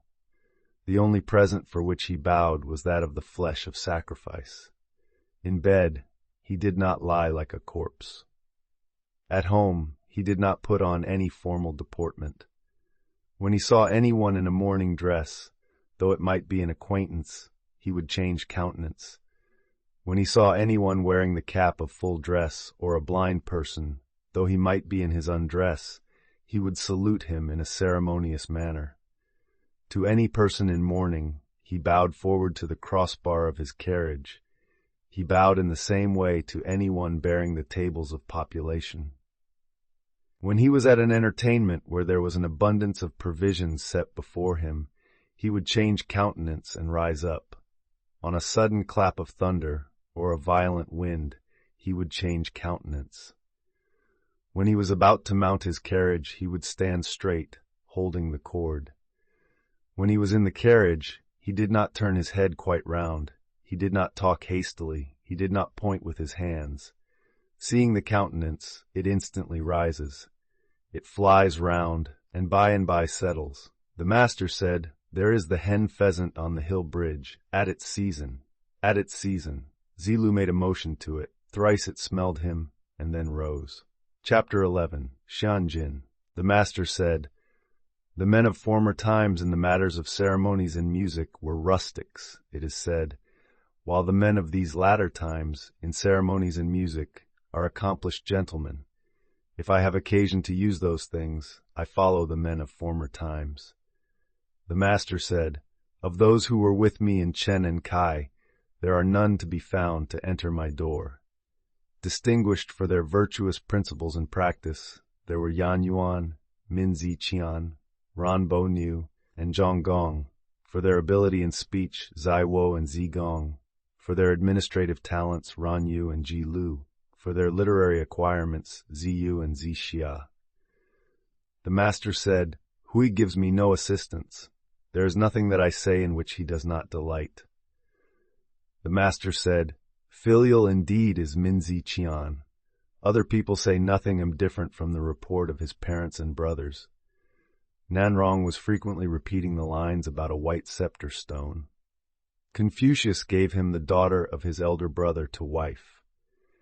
Jikang asked which of the disciples loved to learn. Confucius replied to him, "There was Yen Hui. He loved to learn. Unfortunately, his appointed time was short, and he died. Now there is no one who loves to learn as he did." When Yan Yuan died, Yan Lu begged the carriage of the master to sell and get an outer shell for his son's coffin. The master said, "Whether he has talents or has not talents, everyone calls his son his son. There was Lai. When he died, he had a coffin, but no outer shell. I would not walk on foot to get a shell for him, because having followed in the rear of the great officers, it was not proper that I should walk on foot." When Yan Yuan died, the master said, "Alas, heaven is destroying me! Heaven is destroying me!" When Yan Yuan died, the master bewailed him exceedingly, and the disciples who were with him said, "Master, your grief is excessive." "Is it excessive?" said he. "If I am not to mourn bitterly for this man, for whom should I mourn?" When Yan Yuan died, the disciples wished to give him a great funeral, and the master said, "You may not do so." The disciples did bury him in great style. The master said, "Hui behaved towards me as his father. I have not been able to treat him as my son. The fault is not mine. It belongs to you, O disciples." Ji Lu asked about serving the spirits of the dead. The master said, "While you are not able to serve men, how can you serve their spirits?" Ji Lu added, "I venture to ask about death." He was answered, "While you do not know life, how can you know about death?" The disciple Min was standing by his side, looking bland and precise, Zi Lu looking bold and soldierly, Ran Yu and Zi Gong with a free and straightforward manner. The master was pleased. He said, "You there, he will not die a natural death." Some parties in Lu were going to take down and rebuild the long treasury. Min Zi Qian said, "Suppose it were to be repaired after its old style, why must it be altered and made anew?" The master said, "This man seldom speaks. When he does, he is sure to hit the point." The master said, "What has the lute of you to do in my door?" The other disciples began not to respect Zi Lu. The master said, "You has ascended to the hall, though he has not yet passed into the inner apartments." Zi Gong asked which of the two, Shi or Shang, was the superior. The master said, "Shi goes beyond the due mean, and Shang does not come up to it." "Then," said Zi Gong, "the superiority is with Shi, I suppose." The master said, "To go beyond is as wrong as to fall short." The head of the Ji family was richer than the Duke of Zhou had been, and yet Chu collected his imposts for him and increased his wealth. The master said, "He is no disciple of mine. My little children, beat the drum and assail him. Chai is simple, Shen is dull, Shi is specious, Yu is coarse."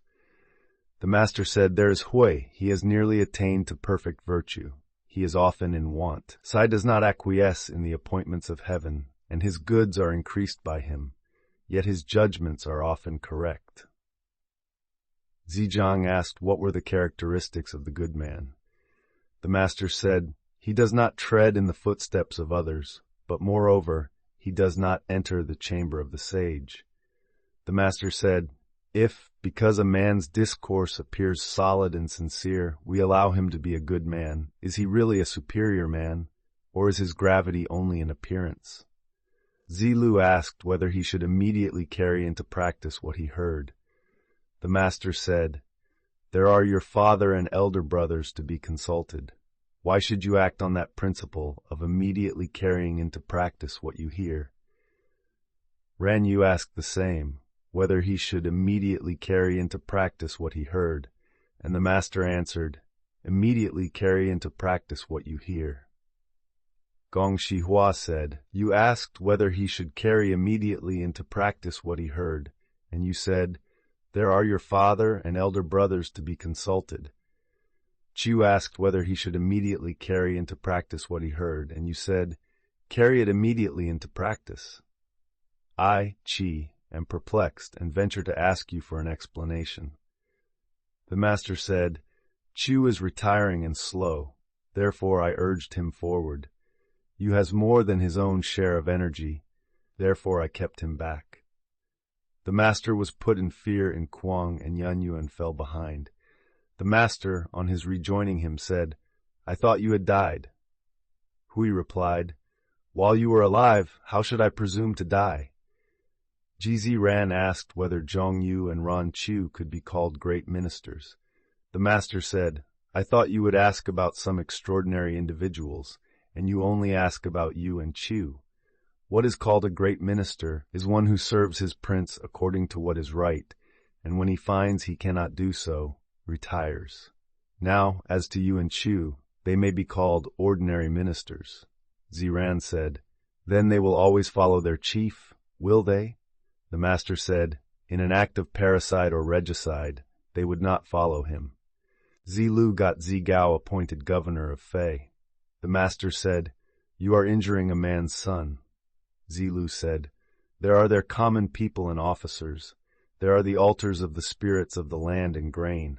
Why must one read books before he can be considered to have learned?"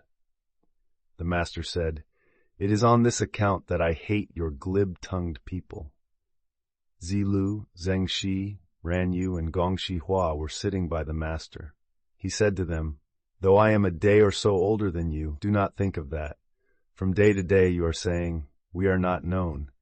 If some ruler were to know you, what would you like to do?" Zilu hastily and lightly replied, "Suppose the case of a state of 10,000 chariots.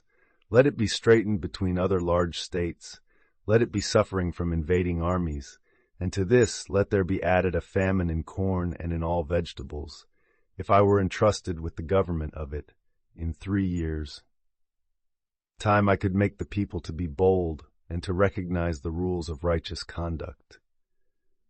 The master smiled at him. Turning to Ran Yu, he said, "Chu, what are your wishes?" Chu replied, "Suppose a state of 60 or 70 lies square, or one of 50 or 60, and let me have the government of it. In 3 years' time, I could make plenty to abound among the people. As to teaching them the principles of propriety and music, I must wait for the rise of a superior man to do that." "What are your wishes, Chi?" said the master next to Gong Shihua. Chi replied, "I do not say that my ability extends to these things, but I should wish to learn them. At the services of the ancestral temple, and at the audiences of the princes with the sovereign, I should like, dressed in the dark square-made robe and the black linen cap, to act as a small assistant." Last of all, the master asked Zhengxi, "Dian, what are your wishes?" Dian, pausing as he was playing on his lute, while it was yet twanging, laid the instrument aside, and said, "My wishes are different from the cherished purposes of these three gentlemen." Said the master, "What harm is there in that? Do you also, as well as they, speak out your wishes." Dian then said, "In this, the last month of spring, with the dress of the season all complete, along with 5 or 6 young men who have assumed the cap, and 6 or 7 boys, I would wash in the Yi, enjoy the breeze among the rain altars, and return home singing." The master heaved a sigh and said, "I give my approval to Dian." The 3 others having gone out, Zheng Shi remained behind and said, "What do you think of the words of these 3 friends?" The master replied, "They simply told each one his wishes." Shi pursued, "Master, why did you smile at you?" He was answered, "The management of a state demands the rules of propriety. His words were not humble, therefore I smiled at him." Shi again said, "But was it not a state which Chu proposed for himself?" The reply was, "Yes. Did you ever see a territory of 60 or 70 li, or one of 50 or 60, which was not a state?" Once more Shi inquired, "And was it not a state which Chi proposed for himself?" The master again replied, "Yes. Who but princes have to do with ancestral temples, and with audiences but the sovereign? If Chi were to be a small assistant in these services, who could be a great one?" Chapter 12. Yan Yuan asked about perfect virtue. The master said, "To subdue oneself and return to propriety is perfect virtue. If a man can for one day subdue himself and return to propriety, all under heaven will ascribe perfect virtue to him. Is the practice of perfect virtue from a man himself, or is it from others?" Yan Yuan said, "I beg to ask the steps of that process." The master replied, "Look not at what is contrary to propriety. Listen not to what is contrary to propriety. Speak not what is contrary to propriety. Make no movement which is contrary to propriety." Yan Yuan then said, "Though I am deficient in intelligence and vigor, I will make it my business to practice this lesson." Zhong Gong asked about perfect virtue. The master said, "It is, when you go abroad, to behave to every one as if you were receiving a great guest, to employ the people as if you were assisting at a great sacrifice, not to do to others as you would not wish done to yourself, to have no murmuring against you in the country and none in the family." Zhong Gong said, "Though I am deficient in intelligence and vigor, I will make it my business to practice this lesson." Sima Yu asked about perfect virtue. The master said, "The man of perfect virtue is cautious and slow in his speech."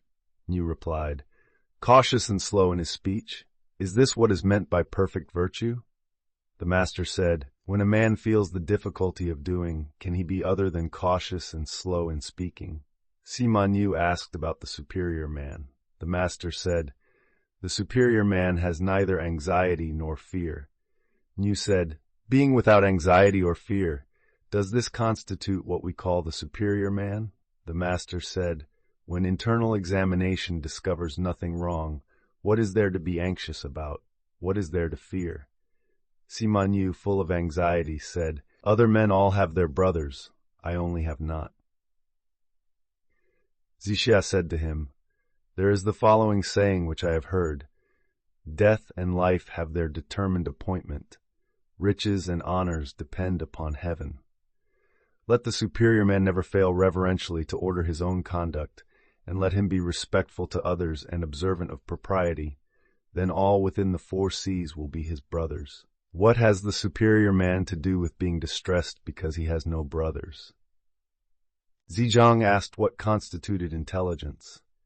The master said, "He with whom neither slander that gradually soaks into the mind, nor statements that startle like a wound in the flesh, are successful, may be called intelligent indeed. Yea, he with whom neither soaking slander nor startling statements are successful, may be called far-seeing." Zigong asked about government. The master said, "The requisites of government are that there be sufficiency of food, sufficiency of military equipment, and the confidence of the people in their ruler." Zigong said, If it cannot be helped, and one of these must be dispensed with, which of the three should be foregone first? The military equipment, said the master. Zigong again asked, if it cannot be helped, and one of the remaining two must be dispensed with, which of them should be foregone? The master answered, part with the food. From of old, death has been the lot of all men, but if the people have no faith in their rulers, there is no standing for the state. Jizi Cheng said, in a superior man it is only the substantial qualities which are wanted. Why should we seek for ornamental accomplishments? Zigong said, alas, your words, sir, show you to be a superior man, but 4 horses cannot overtake the tongue. Ornament is as substance. Substance is as ornament. The hide of a tiger or a leopard stripped of its hair is like the hide of a dog or a goat stripped of its hair. The Duke Ai inquired of Yu Ruo, saying, the year is one of scarcity, and the returns for expenditure are not sufficient. What is to be done? Yu Ruo replied to him, why not simply tithe the people? The Duke replied, with 2/10 I find it not enough. How could I do with that system of 1/10? Yu Ruo answered, if the people have plenty, their prince will not be left to want alone. If the people are in want, their prince cannot enjoy plenty alone. Zhejiang, having asked how virtue was to be exalted and delusions to be discovered, the master said, hold faithfulness and sincerity as first principles, and be moving continually to what is right. This is the way to exalt one's virtue. You love a man and wish him to live. You hate him and wish him to die. Having wished him to live, you also wish him to die. This is a case of delusion. It may not be on account of her being rich, yet you come to make a difference. The Duke Jing of Qi asked Confucius about government. Confucius replied, there is government when the prince is prince and the minister is minister, when the father is father and the son is son. Good, said the Duke.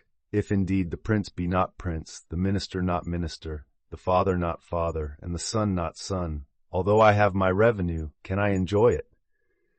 The master said, ah, it is you who could with half a word settle litigations. Zilu never slept over a promise.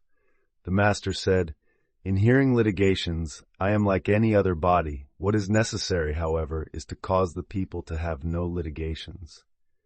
Zhejiang asked about government. The master said, the art of governing is to keep its affairs before the mind without weariness, and to practice them with undeviating consistency. The master said, by extensively studying all learning and keeping himself under the restraint of the rules of propriety, one may thus likewise not err from what is right. The master said, the superior man seeks to perfect the admirable qualities of men, and does not seek to perfect their bad qualities. The mean man does the opposite of this. Ji Kang asked Confucius about government. Confucius replied, to govern means to rectify. If you lead on the people with correctness, who will dare not to be correct? Ji Kang, distressed about the number of thieves in the state, inquired of Confucius how to do away with them. Confucius said, if you, sir, were not covetous, although you should reward them to do it, they would not steal. Ji Kang asked Confucius about government, saying, what do you say to killing the unprincipled for the good of the principled? Confucius replied, sir, in carrying on your government, why should you use killing at all? Let your evinced desires be for what is good, and the people will be good. The relation between superiors and inferiors is like that between the wind and the grass. The grass must bend when the wind blows across it. Zhejiang asked, what must the officer be who may be said to be distinguished? The master said, what is it you call being distinguished? Zhejiang replied, it is to be heard of through the state, to be heard of throughout his clan. The master said, that is notoriety, not distinction. Now the man of distinction is solid and straightforward and loves righteousness. He examines people's words and looks at their countenances. He is anxious to humble himself to others. Such a man will be distinguished in the country. He will be distinguished in his clan. As to the man of notoriety, he assumes the appearance of virtue, but his actions are opposed to it, and he rests in this character without any doubts about himself. Such a man will be heard of in the country. He will be heard of in the clan. Fan Chi, rambling with the master under the trees about the rain altars, said, I venture to ask how to exalt virtue, to correct cherished evil, and to discover delusions. The master said, Truly a good question. If doing what is to be done be made the first business, and success a secondary consideration, is not this the way to exalt virtue? To assail one's own wickedness and not assail that of others, is not this the way to correct cherished evil? For a morning's anger to disregard one's own life and involve that of his parents, is not this a case of delusion? Fan Chi asked about benevolence. The master said, It is to love all men. He asked about knowledge. The master said, It is to know all men. Fan Chi did not immediately understand these answers. The master said, Employ the upright and put aside all the crooked. In this way the crooked can be made to be upright. Fan Chi retired, and seeing Zixia, he said to him, A little while ago I had an interview with our master and asked him about knowledge. He said, Employ the upright and put aside all the crooked. In this way the crooked will be made to be upright. What did he mean? Zixia said, Truly rich is his saying. Shun, being in possession of the kingdom, selected from among all the people and employed Gao Yao, on which all who were devoid of virtue disappeared. Tang, being in possession of the kingdom, selected from among all the people and employed Yi Yin, and all who were devoid of virtue disappeared. Zigong asked about friendship. The master said, Faithfully admonish your friend and skillfully lead him on. If you find him impracticable, stop. Do not disgrace yourself. The philosopher Zheng said, The superior man on grounds of culture meets with his friends, and by friendship helps his virtue. Chapter 13. Zilu. Zilu asked about government. The master said, Go before the people with your example, and be laborious in their affairs. He requested further instruction, and was answered, Be not weary in these things. Zhonggong, being chief minister to the head of the Ji family, asked about government. The master said, Employ first the services of your various officers, pardon small faults, and raise to office men of virtue and talents. Zhonggong said, How shall I know the men of virtue and talent, so that I may raise them to office? He was answered, Raise to office those whom you know. As to those whom you do not know, will others neglect them? Zilu said, The ruler of Wei has been waiting for you, in order with you to administer the government. What will you consider the first thing to be done? The master replied, What is necessary is to rectify names. So, indeed, said Zilu, you are wide of the mark. Why must there be such rectification? The master said, How uncultivated you are, you! A superior man in regard to what he does not know shows a cautious reserve. If names be not correct, language is not in accordance with the truth of things. If language be not in accordance with the truth of things, affairs cannot be carried on to success. When affairs cannot be carried on to success, proprieties in music will not flourish. When proprieties in music do not flourish, punishments will not be properly awarded. When punishments are not properly awarded, the people do not know how to move hand or foot. Therefore, a superior man considers it necessary that the names he uses may be spoken appropriately, and also that what he speaks may be carried out appropriately. What the superior man requires is just that in his words there may be nothing incorrect. Fan Chi requested to be taught husbandry. The master said, I am not so good for that as an old husbandman. He requested also to be taught gardening, and was answered, I am not so good for that as an old gardener. Fan Chi having gone out, the master said, A small man indeed is Fan Shu. If a superior man love propriety, the people will not dare not to be reverent.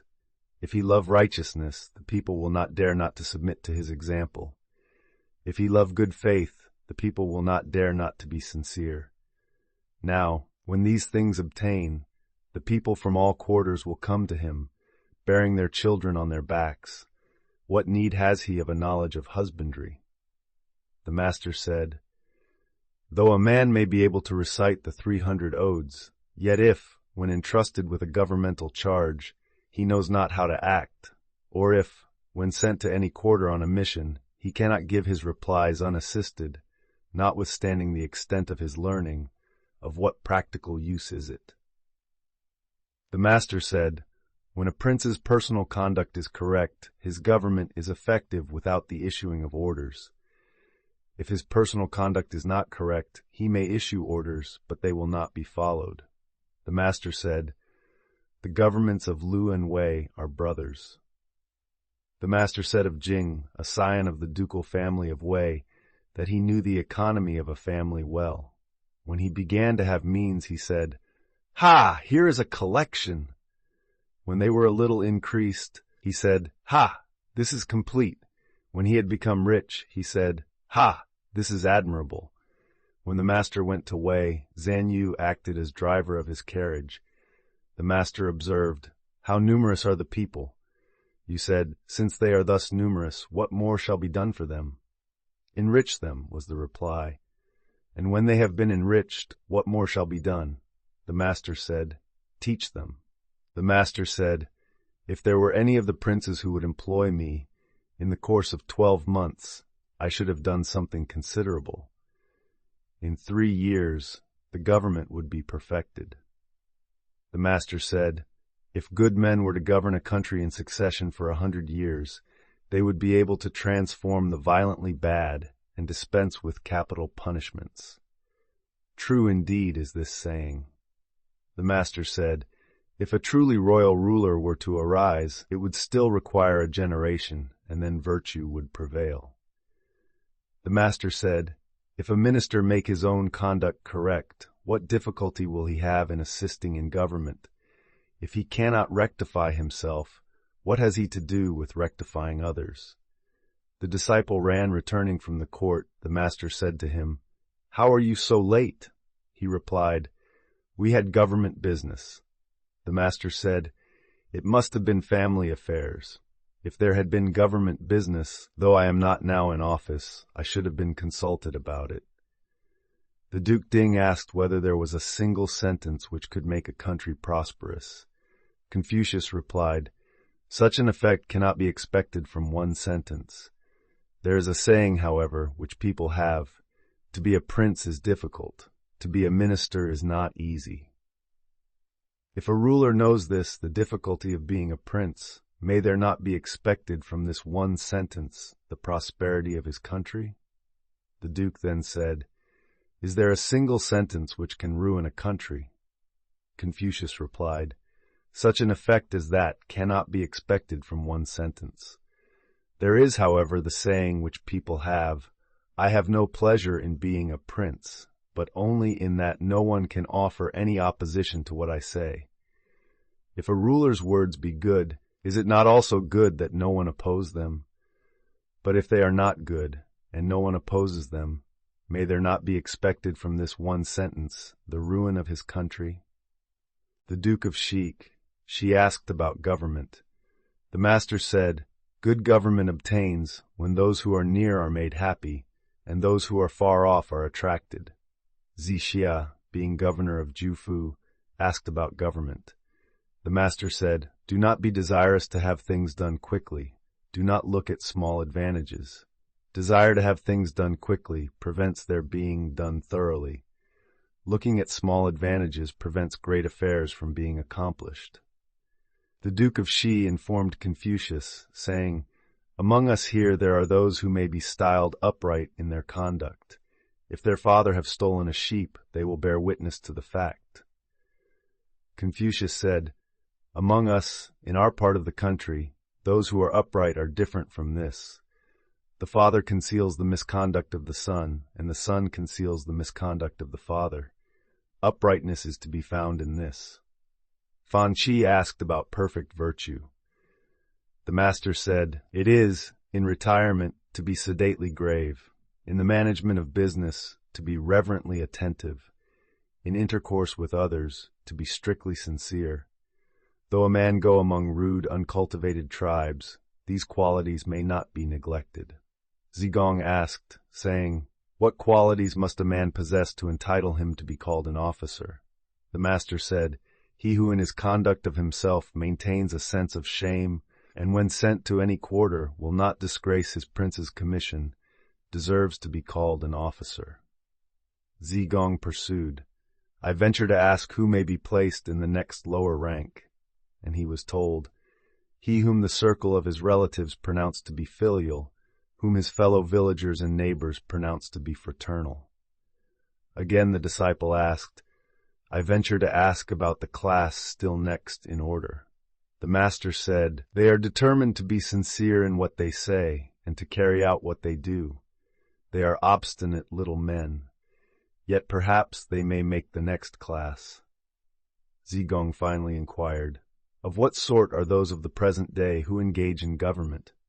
The master said, "Pooh, they are so many pecks and hampers, not worth being taken into account."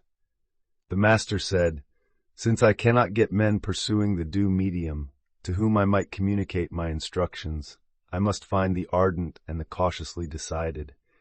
The ardent will advance and lay hold of truth. The cautiously decided will keep themselves from what is wrong." The master said, "The people of the South have a saying, 'A man without constancy cannot be either a wizard or a doctor.' Good, inconstant in his virtue, he will be visited with disgrace." The master said, "This arises simply from not attending to the prognostication." The master said, "The superior man is affable, but not adulatory. The mean man is adulatory, but not affable." Zigong asked, saying, "What do you say of a man who is loved by all the people of his neighborhood?" The master replied, "We may not for that accord our approval of him." "And what do you say of him who is hated by all the people of his neighborhood?" The master said, "We may not for that conclude that he is bad. It is better than either of these cases that the good in the neighborhood love him, and the bad hate him." The master said, "The superior man is easy to serve and difficult to please. If you try to please him in any way which is not accordant with right, he will not be pleased. But in his employment of men, he uses them according to their capacity. The mean man is difficult to serve and easy to please. If you try to please him, though it be in a way which is not accordant with right, he may be pleased. But in his employment of men, he wishes them to be equal to everything." The master said, "The superior man has a dignified ease without pride. The mean man has pride without a dignified ease." The master said, "The firm, the enduring, the simple, and the modest are near to virtue." Zilu asked, saying, "What qualities must a man possess to entitle him to be called a scholar?" The master said, "He must be thus, earnest, urgent, and bland. Among his friends, earnest and urgent. Among his brethren, bland." The master said, "Let a good man teach the people 7 years, and they may then likewise be employed in war." The master said, "To lead an uninstructed people to war is to throw them away." Chapter 14. Xian Wen. Xian asked what was shameful. The master said, "When good government prevails in a state to be thinking only of salary, and when bad government prevails to be thinking in the same way only of salary, this is shameful. When the love of superiority, boasting, resentments, and covetousness are repressed, this may be deemed perfect virtue." The master said, "This may be regarded as the achievement of what is difficult, but I do not know that it is to be deemed perfect virtue." The master said, "The scholar who cherishes the love of comfort is not fit to be deemed a scholar." The master said, "When good government prevails in a state, language may be lofty and bold, and actions the same. When bad government prevails, the actions may be lofty and bold, but the language may be with some reserve." The master said, "The virtuous will be sure to speak correctly, but those whose speech is good may not always be virtuous. Men of principle are sure to be bold, but those who are bold may not always be men of principle." Nangong Kuo, submitting an inquiry to Confucius, said, "Yi was skillful at archery, and Ao could move a boat along upon the land, but neither of them died a natural death. Yu and Ji personally wrought at the toils of husbandry, and they became possessors of the kingdom." The master made no reply, but when Nangong Kuo went out, he said, "A superior man indeed is this, an esteemer of virtue indeed is this." The master said, "Superior men, and yet not always virtuous, there have been, alas, but there never has been a mean man, and at the same time virtuous." The master said, "Can there be love which does not lead to strictness with its object? Can there be loyalty which does not lead to the instruction of its object?" The master said, "In preparing the governmental notifications, Pi Shen first made the rough draft. Shishu examined and discussed its contents. Ziyu, the manager of foreign intercourse, then polished the style, and finally, Zichan of Dongli gave it the proper elegance and finish." Someone asked about Zichan. The master said, "He was a kind man." He asked about Zishi. The master said, that man. He asked about Guanzhong. "For him," said the master, "the city of Pian with 300 families was taken from the chief of the Bo family, who, though to the end of his life he had only coarse rice to eat, did not utter a murmuring word." The master said, "To be poor without murmuring is difficult. To be rich without being proud is easy." The master said, "Mengong Chuo is more than fit to be chief officer in the families of Zhao and Wei, but he is not fit to be great officer to either of the states Teng or Shui." Zilu asked what constituted a complete man.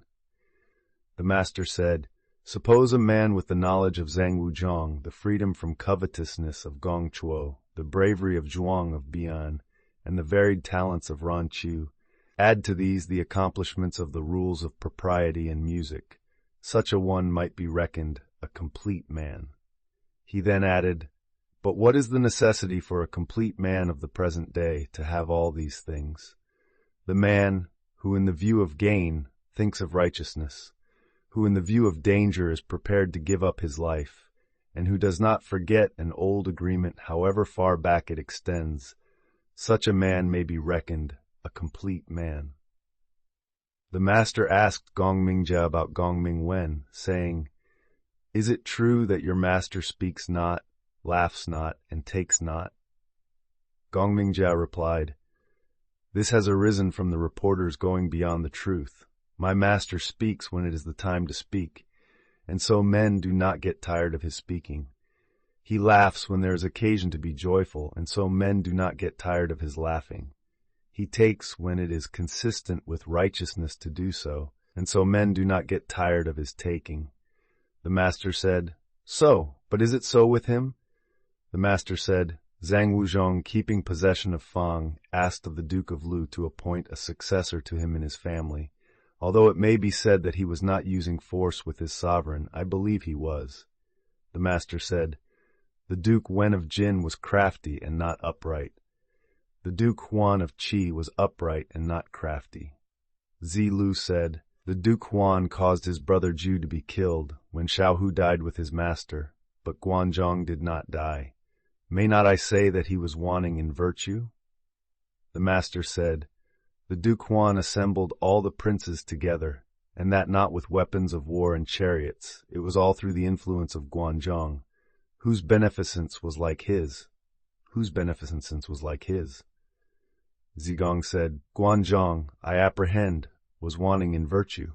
When the Duke Huan caused his brother Ju to be killed, Guanzhong was not able to die with him. Moreover, he became prime minister to Huan." The master said, "Guanzhong acted as prime minister to the Duke Huan, made him leader of all the princes, and united and rectified the whole kingdom. Down to the present day, the people enjoy the gifts which he conferred. But for Guanzhong, we should now be wearing our hair unbound, and the lappets of our coats buttoning on the left side. Will you require from him the small fidelity of common men and common women who would commit suicide in a stream or ditch, no one knowing anything about them?" The great officer, Xian, who had been family minister to Gong Mingwen, ascended to the prince's court in company with Wen. The master, having heard of it, said, he deserved to be considered Wen the accomplished. The master was speaking about the unprincipled course of the Duke Ling of Wei, when Qi Kang said, since he is of such a character, how is it he does not lose his state? Confucius said, the Zhongshu Yu has the superintendence of his guests and of strangers. The litanist Tuo has the management of his ancestral temple, and Wang Sun Jia has the direction of the army and forces. With such officers as these, how should he lose his state? The master said, he who speaks without modesty will find it difficult to make his words good. Chen Cheng murdered the Duke Jian of Qi. Confucius bathed, went to court and informed the Duke Ai, saying, Chen Heng has slain his sovereign. I beg that you will undertake to punish him. The Duke said, inform the chiefs of the three families of it. Confucius retired and said, following in the rear of the great officers, I did not dare not to represent such a matter, and my prince says, inform the chiefs of the three families of it. He went to the chiefs and informed them, but they would not act. Confucius then said, following in the rear of the great officers, I did not dare not to represent such a matter. Zilu asked how a ruler should be served. The master said, do not impose on him, and moreover, withstand him to his face. The master said, the progress of the superior man is upwards, the progress of the mean man is downwards. The master said, in ancient times, men learned with a view to their own improvement. Nowadays, men learn with a view to the approbation of others. Kubo sent a messenger with friendly inquiries to Confucius. Confucius sat with him and questioned him.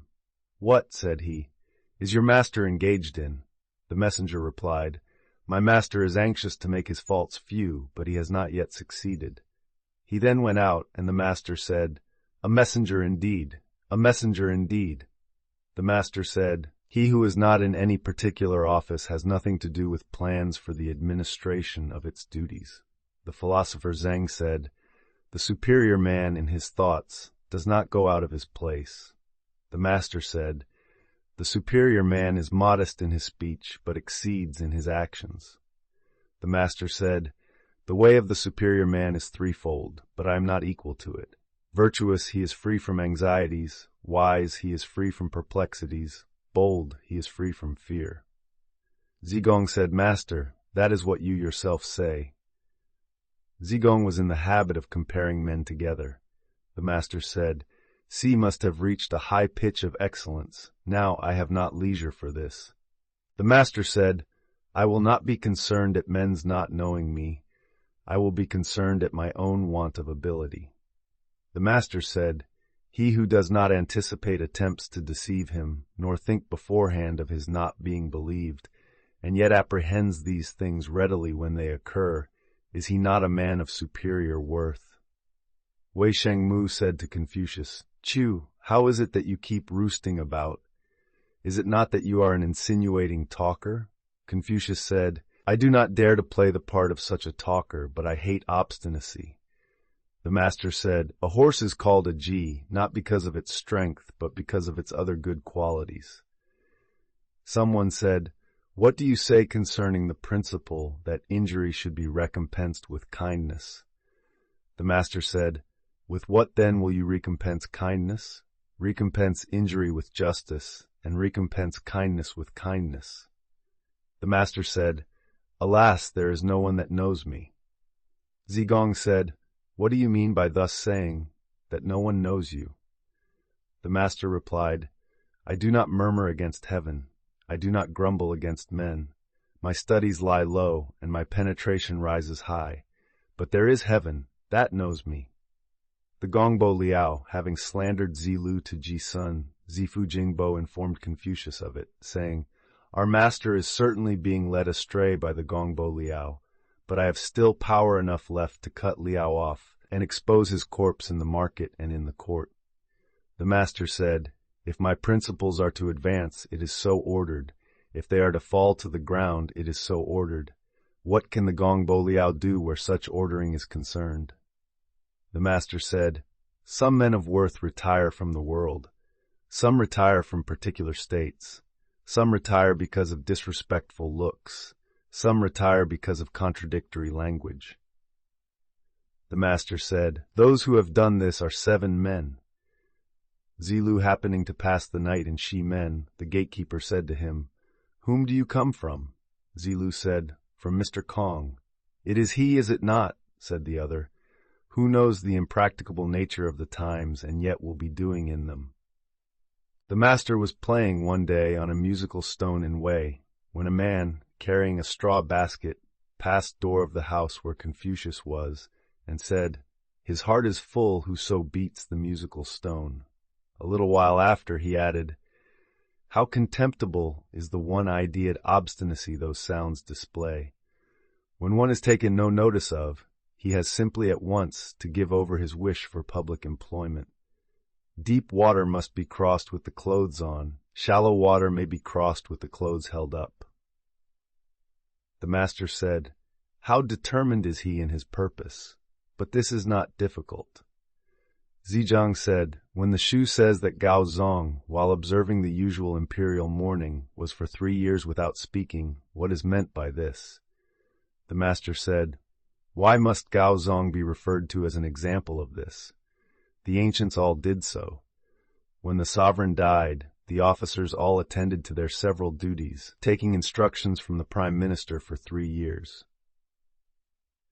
The master said, "When rulers love to observe the rules of propriety, the people respond readily to the calls on them for service." Zilu asked what constituted the superior man.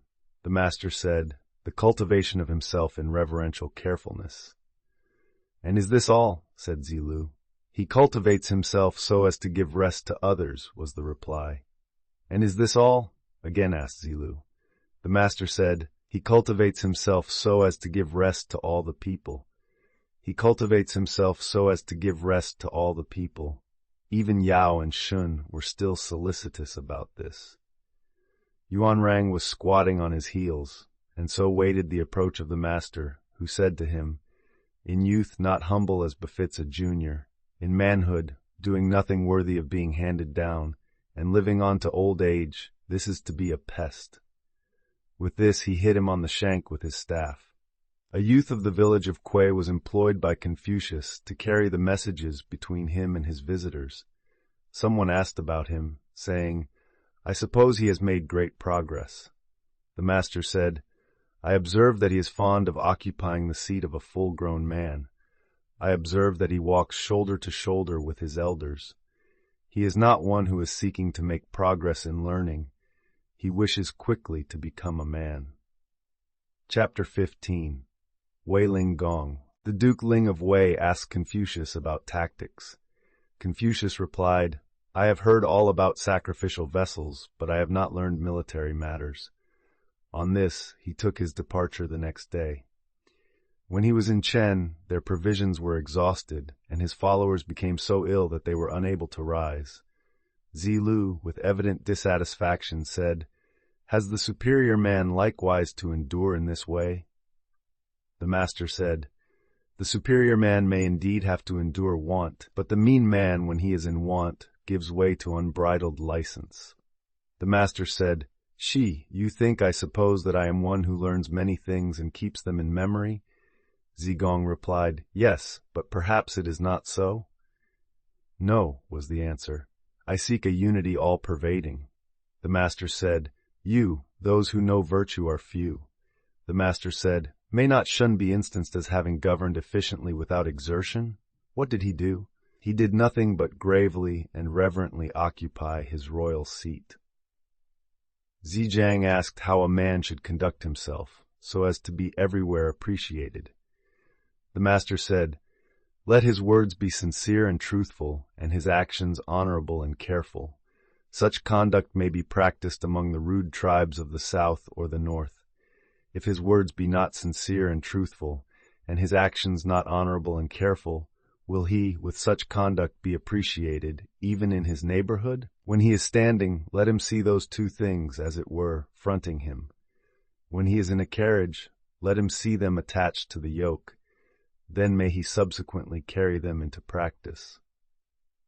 Zhejiang wrote these counsels on the end of his sash. The master said, "Truly straightforward was the historiographer Yu. When good government prevailed in his state, he was like an arrow. When bad government prevailed, he was like an arrow. A superior man indeed is Kubo Yu. When good government prevails in his state, he is to be found in office. When bad government prevails, he can roll his principles up and keep them in his breast." The master said, "When a man may be spoken with, not to speak to him is to err in reference to the man. When a man may not be spoken with, to speak to him is to err in reference to our words. The wise err neither in regard to their man nor to their words." The master said, "The determined scholar and the man of virtue will not seek to live at the expense of injuring their virtue. They will even sacrifice their lives to preserve their virtue complete." Zigong asked about the practice of virtue. The master said, "The mechanic who wishes to do his work well must first sharpen his tools. When you are living in any state, take service with the most worthy among its great officers and make friends of the most virtuous among its scholars." Yan Yuan asked how the government of a country should be administered. The master said, "Follow the seasons of Xia, ride in the state carriage of Yin, wear the ceremonial cap of Zhou, let the music be the Shao with its pantomimes, banish the songs of Zheng, and keep far from specious talkers. The songs of Zheng are licentious, specious talkers are dangerous." The master said, "If a man take no thought about what is distant, he will find sorrow near at hand." The master said, "It is all over. I have not seen one who loves virtue as he loves beauty." The master said, "Was not Zhang Wen like one who had stolen his situation? He knew the virtue and the talents of Hui of Liu Xia, and yet did not procure that he should stand with him in court." The master said, "He who requires much from himself and little from others will keep himself from being the object of resentment." The master said, "When a man is not in the habit of saying, 'What shall I think of this? What shall I think of this?' I can indeed do nothing with him." The master said, "When a number of people are together for a whole day without their conversation turning on righteousness, and when they are fond of carrying out the suggestions of a small shrewdness, theirs is indeed a hard case." The master said, "The superior man in everything considers righteousness to be essential. He performs it according to the rules of propriety. He brings it forth in humility. He completes it with sincerity. This is indeed a superior man." The master said, "The superior man is distressed by his want of ability. He is not distressed by men's not knowing him." The master said, "The superior man dislikes the thought of his name not being mentioned after his death." The master said, "What the superior man seeks is in himself. What the mean man seeks is in others." The master said, "The superior man is dignified, but does not wrangle. He is sociable, but not a partisan." The master said, "The superior man does not promote a man simply on account of his words, nor does he put aside good words because of the man." Zigong asked, saying, "Is there one word which may serve as a rule of practice for all one's life?" The master said, "Is not reciprocity such a word? What you do not want done to yourself, do not do to others." The master said, "In my dealings with men, whose evil do I blame, whose goodness do I praise, beyond what is proper? If I do sometimes exceed in praise, there must be ground for it in my examination of the individual. This people supplied the ground why the 3 dynasties pursued the path of straightforwardness."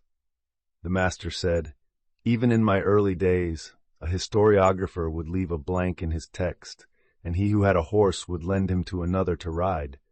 Now, alas, there are no such things." The master said, "Specious words confound virtue. Want of forbearance in small matters confounds great plans." The master said, "When the multitude hate a man, it is necessary to examine into the case. When the multitude like a man, it is necessary to examine into the case." The master said, "A man can enlarge the principles which he follows, those principles do not enlarge the man. The master said, to have faults and not to reform them, this indeed should be pronounced having faults. The master said, I have been the whole day without eating and the whole night without sleeping, occupied with thinking. It was of no use. The better plan is to learn. The master said, the object of the superior man is truth. Food is not his object. There is plowing. Even in that there is sometimes want. So with learning, emolument may be found in it. The superior man is anxious lest he should not get truth. He is not anxious lest poverty should come upon him. The master said, when a man's knowledge is sufficient to attain, and his virtue is not sufficient to enable him to hold, whatever he may have gained, he will lose again. When his knowledge is sufficient to attain, and he has virtue enough to hold fast, if he cannot govern with dignity, the people will not respect him. When his knowledge is sufficient to attain, and he has virtue enough to hold fast, when he governs also with dignity, yet if he try to move the people contrary to the rules of propriety, full excellence is not reached. The master said, the superior man cannot be known in little matters, but he may be entrusted with great concerns. The small man may not be entrusted with great concerns, but he may be known in little matters. The master said, virtue is more to man than either water or fire. I have seen men die from treading on water and fire, but I have never seen a man die from treading the course of virtue. The master said, let every man consider virtue as what devolves on himself. He may not yield the performance of it even to his teacher. The master said, the superior man is correctly firm, and not firm merely. The master said, a minister, in serving his prince, reverently discharges his duties and makes his emolument a secondary consideration. The master said, in teaching there should be no distinction of classes. The master said, those whose courses are different cannot lay plans for one another. The master said, in language it is simply required that it convey the meaning. The music master, Mian, having called upon him, when they came to the steps, the master said, here are the steps. When they came to the mat for the guest to sit upon, he said, here is the mat. When all were seated, the master informed him, saying, so and so is here, so and so is here. The music master, Mian, having gone out, Zhejiang asked, saying, is it the rule to tell those things to the music master? The master said, yes, this is certainly the rule for those who lead the blind. Chapter 16. The head of the Ji family was going to attack Zhuan Yu.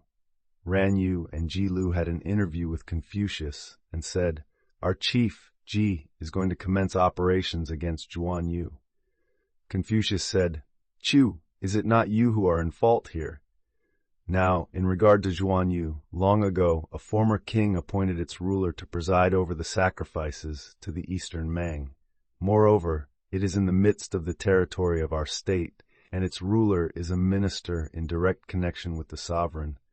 What has your chief to do with attacking it? Ran Yu said, our master wishes the thing. Neither of us two ministers wishes it.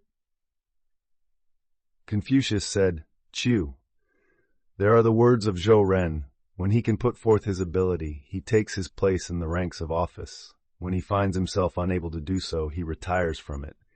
How can he be used as a guide to a blind man who does not support him when tottering, nor raise him up when fallen? And further, you speak wrongly. When a tiger or rhinoceros escapes from his cage, when a tortoise or piece of jade is injured in its repository, whose is the fault? Ran Yu said, but at present, Zhuan Yu is strong and near to Fei. If our chief do not now take it, it will hereafter be a sorrow to his descendants. Confucius said, Chu, the superior man hates those declining to say, I want such and such a thing, and framing explanations for their conduct. I have heard that rulers of states and chiefs of families are not troubled lest their people should be few, but are troubled lest they should not keep their several places. That they are not troubled with fears of poverty, but are troubled with fears of a want of contented repose among the people in their several places. For when the people keep their several places, there will be no poverty. When harmony prevails, there will be no scarcity of people. And when there is such a contented repose, there will be no rebellious upsettings. So it is. Therefore, if remoter people are not submissive, all the influences of civil culture and virtue are to be cultivated to attract them to be so, and when they have been so attracted, they must be made contented and tranquil. Now here are you and Chu, assisting your chief. Remoter people are not submissive, and, with your help, he cannot attract them to him. In his own territory there are divisions and downfalls, leavings and separations, and with your help, he cannot preserve it. And yet he is planning these hostile movements within the state. I am afraid that the sorrow of the Ji-sun family will not be on account of Zhuan Yu, but will be found within the screen of their own court.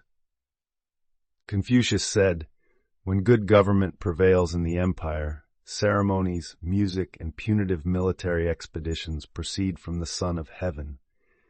When bad government prevails in the empire, ceremonies, music, and punitive military expeditions proceed from the princes. When these things proceed from the princes, as a rule, the cases will be few in which they do not lose their power in 10 generations. When they proceed from the great officers of the princes, as a rule, the case will be few in which they do not lose their power in 5 generations. When the subsidiary ministers of the great officers hold in their grasp the orders of the state, as a rule the cases will be few in which they do not lose their power in 3 generations. When right principles prevail in the kingdom, government will not be in the hands of the great officers. When right principles prevail in the kingdom, there will be no discussions among the common people." Confucius said, "The revenue of the state has left the ducal house now for 5 generations. The government has been in the hands of the great officers for 4 generations.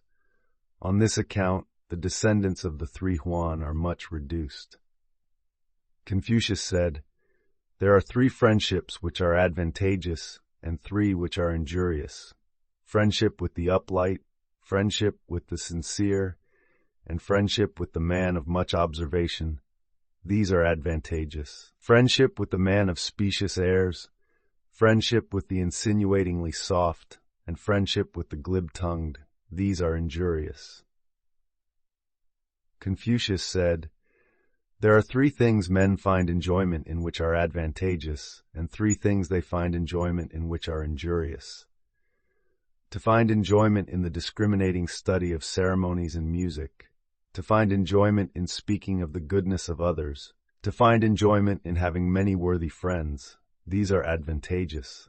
To find enjoyment in extravagant pleasures, to find enjoyment in idleness and sauntering, to find enjoyment in the pleasures of feasting, these are injurious." Confucius said, "There are 3 errors to which they who stand in the presence of a man of virtue and station are liable.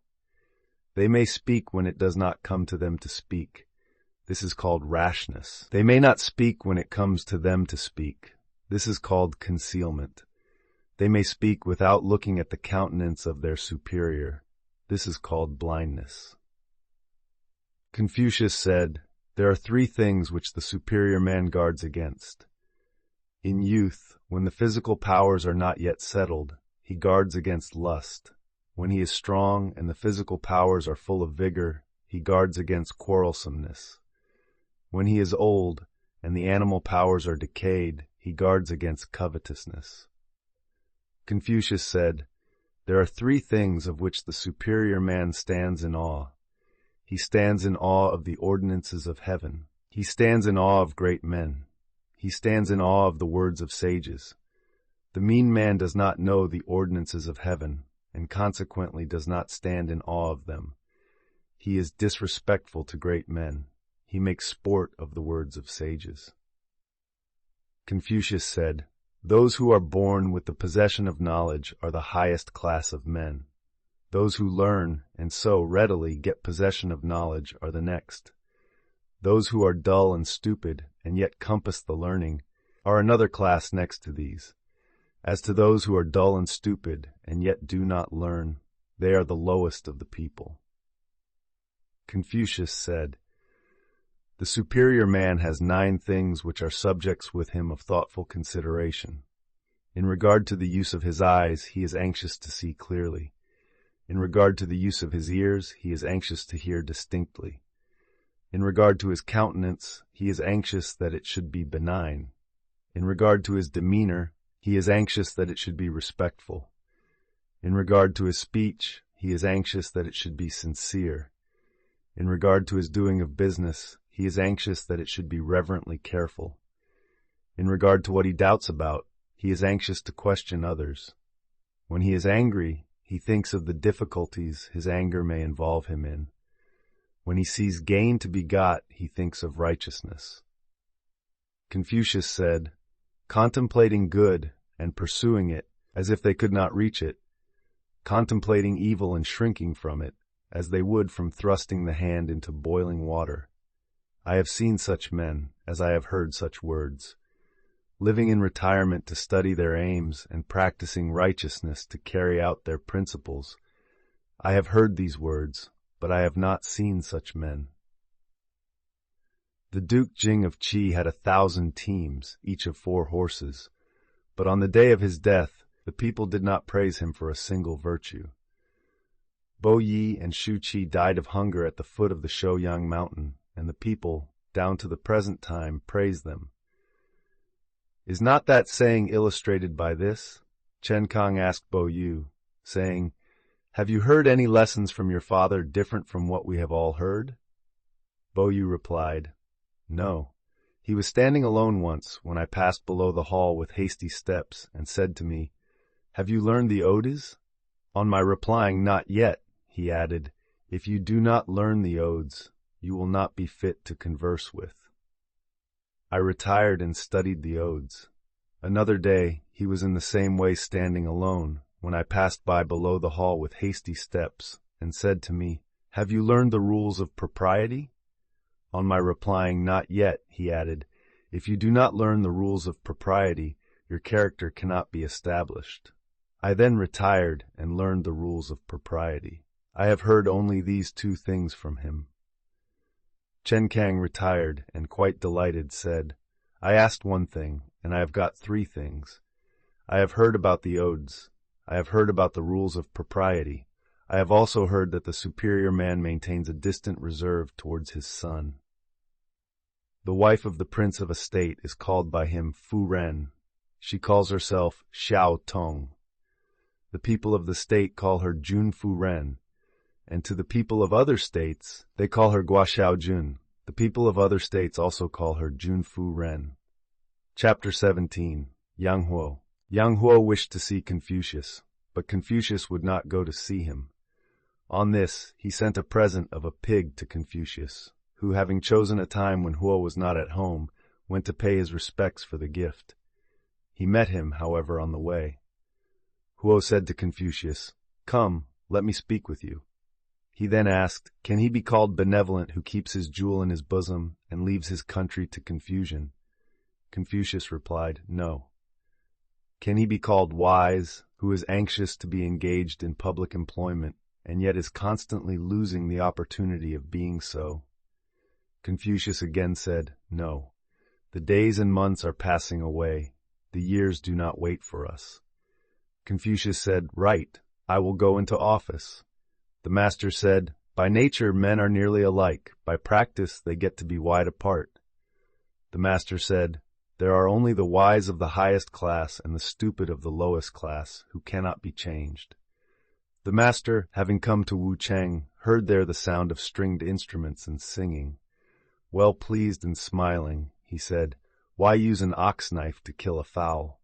Ziyu replied, "Formerly, master, I heard you say, when the man of high station is well instructed, he loves men. When the man of low station is well instructed, he is easily ruled." The master said, "My disciples, Yan's words are right. What I said was only in sport." Gong Shanfo Rao, when he was holding Fei, and in an attitude of rebellion, invited the master to visit him, who was rather inclined to go. Zilu was displeased and said, "Indeed, you cannot go. Why must you think of going to see Gong Shan?" The master said, "Can it be without some reason that he has invited me? If anyone employ me, may I not make an Eastern Zhou?" Zizang asked Confucius about perfect virtue. Confucius said, "To be able to practice 5 things everywhere under heaven constitutes perfect virtue." He begged to ask what they were, and was told, "Gravity, generosity of soul, sincerity, earnestness, and kindness. If you are grave, you will not be treated with disrespect. If you are generous, you will win all. If you are sincere, people will repose trust in you. If you are earnest, you will accomplish much. If you are kind, this will enable you to employ the services of others." Bishi inviting him to visit him, the master was inclined to go. Zilu said, "Master, formerly I have heard you say, when a man in his own person is guilty of doing evil, a superior man will not associate with him. Bishi is in rebellion, holding possession of Zhongmao. If you go to him, what shall be said?" The master said, "Yes, I did use these words. But is it not said that if a thing be really hard, it may be ground without being made thin? Is it not said that if a thing be really white, it may be steeped in a dark fluid without being made black? Am I a bitter gourd? How can I be hung up out of the way of being eaten?"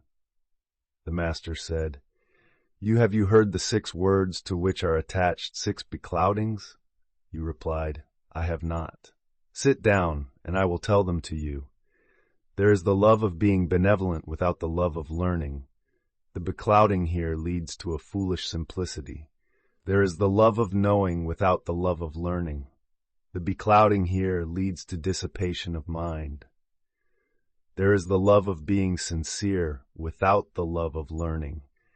The beclouding here leads to an injurious disregard of consequences. There is the love of straightforwardness without the love of learning. The beclouding here leads to rudeness. There is the love of boldness without the love of learning. The beclouding here leads to insubordination. There is the love of firmness without the love of learning. The beclouding here leads to extravagant conduct." The master said, "My children, why do you not study the book of poetry? The odes serve to stimulate the mind. They may be used for purposes of self-contemplation. They teach the art of sociability. They show how to regulate feelings of resentment. From them you learn the more immediate duty of serving one's father and the remoter one of serving one's prince. From them we become largely acquainted with the names of birds, beasts, and plants." The master said to Bo Yu, "Do you give yourself to the Zhou Nan and the Shao Nan? The man who has not studied the Zhou Nan and the Shao Nan is like one who stands with his face right against a wall. Is he not so?" The master said, "It is according to the rules of propriety, they say. It is according to the rules of propriety, they say. Are gems and silk all that is meant by propriety? It is music, they say. It is music, they say. Are bells and drums all that is meant by music?" The master said, "He who puts on an appearance of stern firmness, while inwardly he is weak, is like one of the small, mean people. Yea, is he not like the thief who breaks through or climbs over a wall?" The master said, "Your good, careful people of the villages are the thieves of virtue." The master said, "To tell, as we go along, what we have heard on the way, is to cast away our virtue." The master said, "There are those mean creatures. How impossible it is along with them to serve one's prince. While they have not got their aims, their anxiety is how to get them. When they have got them, their anxiety is lest they should lose them. When they are anxious lest such things should be lost, there is nothing to which they will not proceed." The master said, "Anciently, men had 3 failings, which now perhaps are not to be found. The high-mindedness of antiquity showed itself in a disregard of small things. The high-mindedness of the present day shows itself in wild license. The stern dignity of antiquity showed itself in grave reserve. The stern dignity of the present day shows itself in quarrelsome perverseness. The stupidity of antiquity showed itself in straightforwardness. The stupidity of the present day shows itself in sheer deceit. The master said, "Fine words and an insinuating appearance are seldom associated with virtue." The master said, "I hate the manner in which purple takes away the luster of vermilion. I hate the way in which the songs of Jung confound the music of the Ya. I hate those who with their sharp mouths overthrow kingdoms and families." The master said, "I would prefer not speaking." Zigong said, "If you, master, do not speak, what shall we, your disciples, have to record?" The master said, "Does heaven speak? The four seasons pursue their courses, and all things are continually being produced, but does heaven say anything?" Roubaix wished to see Confucius, but Confucius declined on the ground of being sick to see him. When the bearer of this message went out at the door, the master took his lute and sang to it, in order that Bei might hear him. Zai Wo asked about the 3 years' mourning for parents, saying that 1 year was long enough. If the superior man abstains for 3 years from the observances of propriety, those observances will be quite lost. If for 3 years he abstains from music, music will be ruined. Within a year the old grain is exhausted and the new grain has sprung up, and in procuring fire by friction, we go through all the changes of wood for that purpose. After a complete year, the mourning may stop. The master said, "If you were, after a year, to eat good rice and wear embroidered clothes, would you feel at ease?" "I should," replied Wo. The master said, "If you can feel at ease, do it. But a superior man, during the whole period of mourning, does not enjoy pleasant food which he may eat, nor derive pleasure from music which he may hear. He also does not feel at ease if he is comfortably lodged. Therefore he does not do what you propose. But now you feel at ease and may do it." Zai Wo then went out, and the master said, "This shows Yu's want of virtue. It is not till a child is 3 years old that it is allowed to leave the arms of its parents, and the 3 years' mourning is universally observed throughout the empire. Did you enjoy the 3 years' love of his parents?" The master said, "Hard is it to deal with who will stuff himself with food the whole day without applying his mind to anything good. Are there not gamesters and chess players? To be one of these would still be better than doing nothing at all." Zilu said, "Does the superior man esteem valor?" The master said, "The superior man holds righteousness to be of highest importance. A man in a superior situation, having valor without righteousness, will be guilty of insubordination. One of the lower people, having valor without righteousness, will commit robbery." Zigong said, "Has the superior man his hatreds also?" The master said, "He has his hatreds. He hates those who proclaim the evil of others. He hates the man who, being in a low station, slanders his superiors. He hates those who have valor merely and are unobservant of propriety. He hates those who are forward and determined and at the same time of contracted understanding." The master then inquired, "See, have you also your hatreds?" Zigong replied, "I hate those who pry out matters and ascribe the knowledge to their wisdom. I hate those who are only not modest and think that they are valorous. I hate those who make known secrets and think that they are straightforward." The master said, "Of all people, girls and servants are the most difficult to behave to. If you are familiar with them, they lose their humility. If you maintain a reserve towards them, they are discontented." The master said, "When a man at 40 is the object of dislike, he will always continue what he is." Chapter 18. Wei Zi. The Viscount of Wei withdrew from the court. The Viscount of Ji became a slave to Zhou. Bigan remonstrated with him and died. Confucius said, "The Yin dynasty possessed these 3 men of virtue." Hui of Lu Xia, being chief criminal judge, was thrice dismissed from his office. Someone said to him, "Is it not yet time for you, sir, to leave this?" He replied, "Serving men in an upright way, where shall I go to, and not experience such a thrice-repeated dismissal? If I choose to serve men in a crooked way, what necessity is there for me to leave the country of my parents?" The Duke Jing of Qi, with reference to the manner in which he should treat Confucius, said, "I cannot treat him as I would the chief of the Ji family. I will treat him in a manner between that accorded to the chief of the Ji and that given to the chief of the Meng family." He also said, "I am old. I cannot use his doctrines." Confucius took his departure. The people of Qi sent to Lu a present of female musicians, which Ji Huan received, and for 3 days no court was held. Confucius took his departure. The madman of Chu, Jiyu, passed by Confucius, singing and saying, O Feng, how is your virtue degenerated? As to the past, reproof is useless, but the future may still be provided against.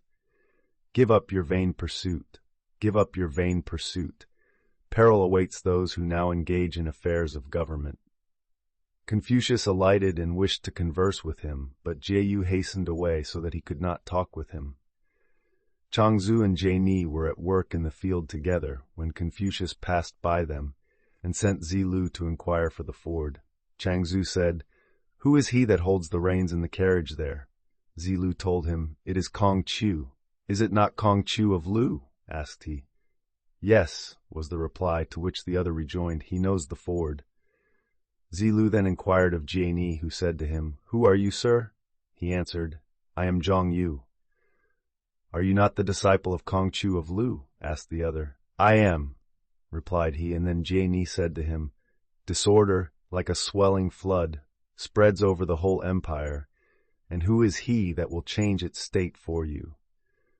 Rather than follow one who merely withdraws from this one and that one, had you not better follow those who have withdrawn from the world altogether?"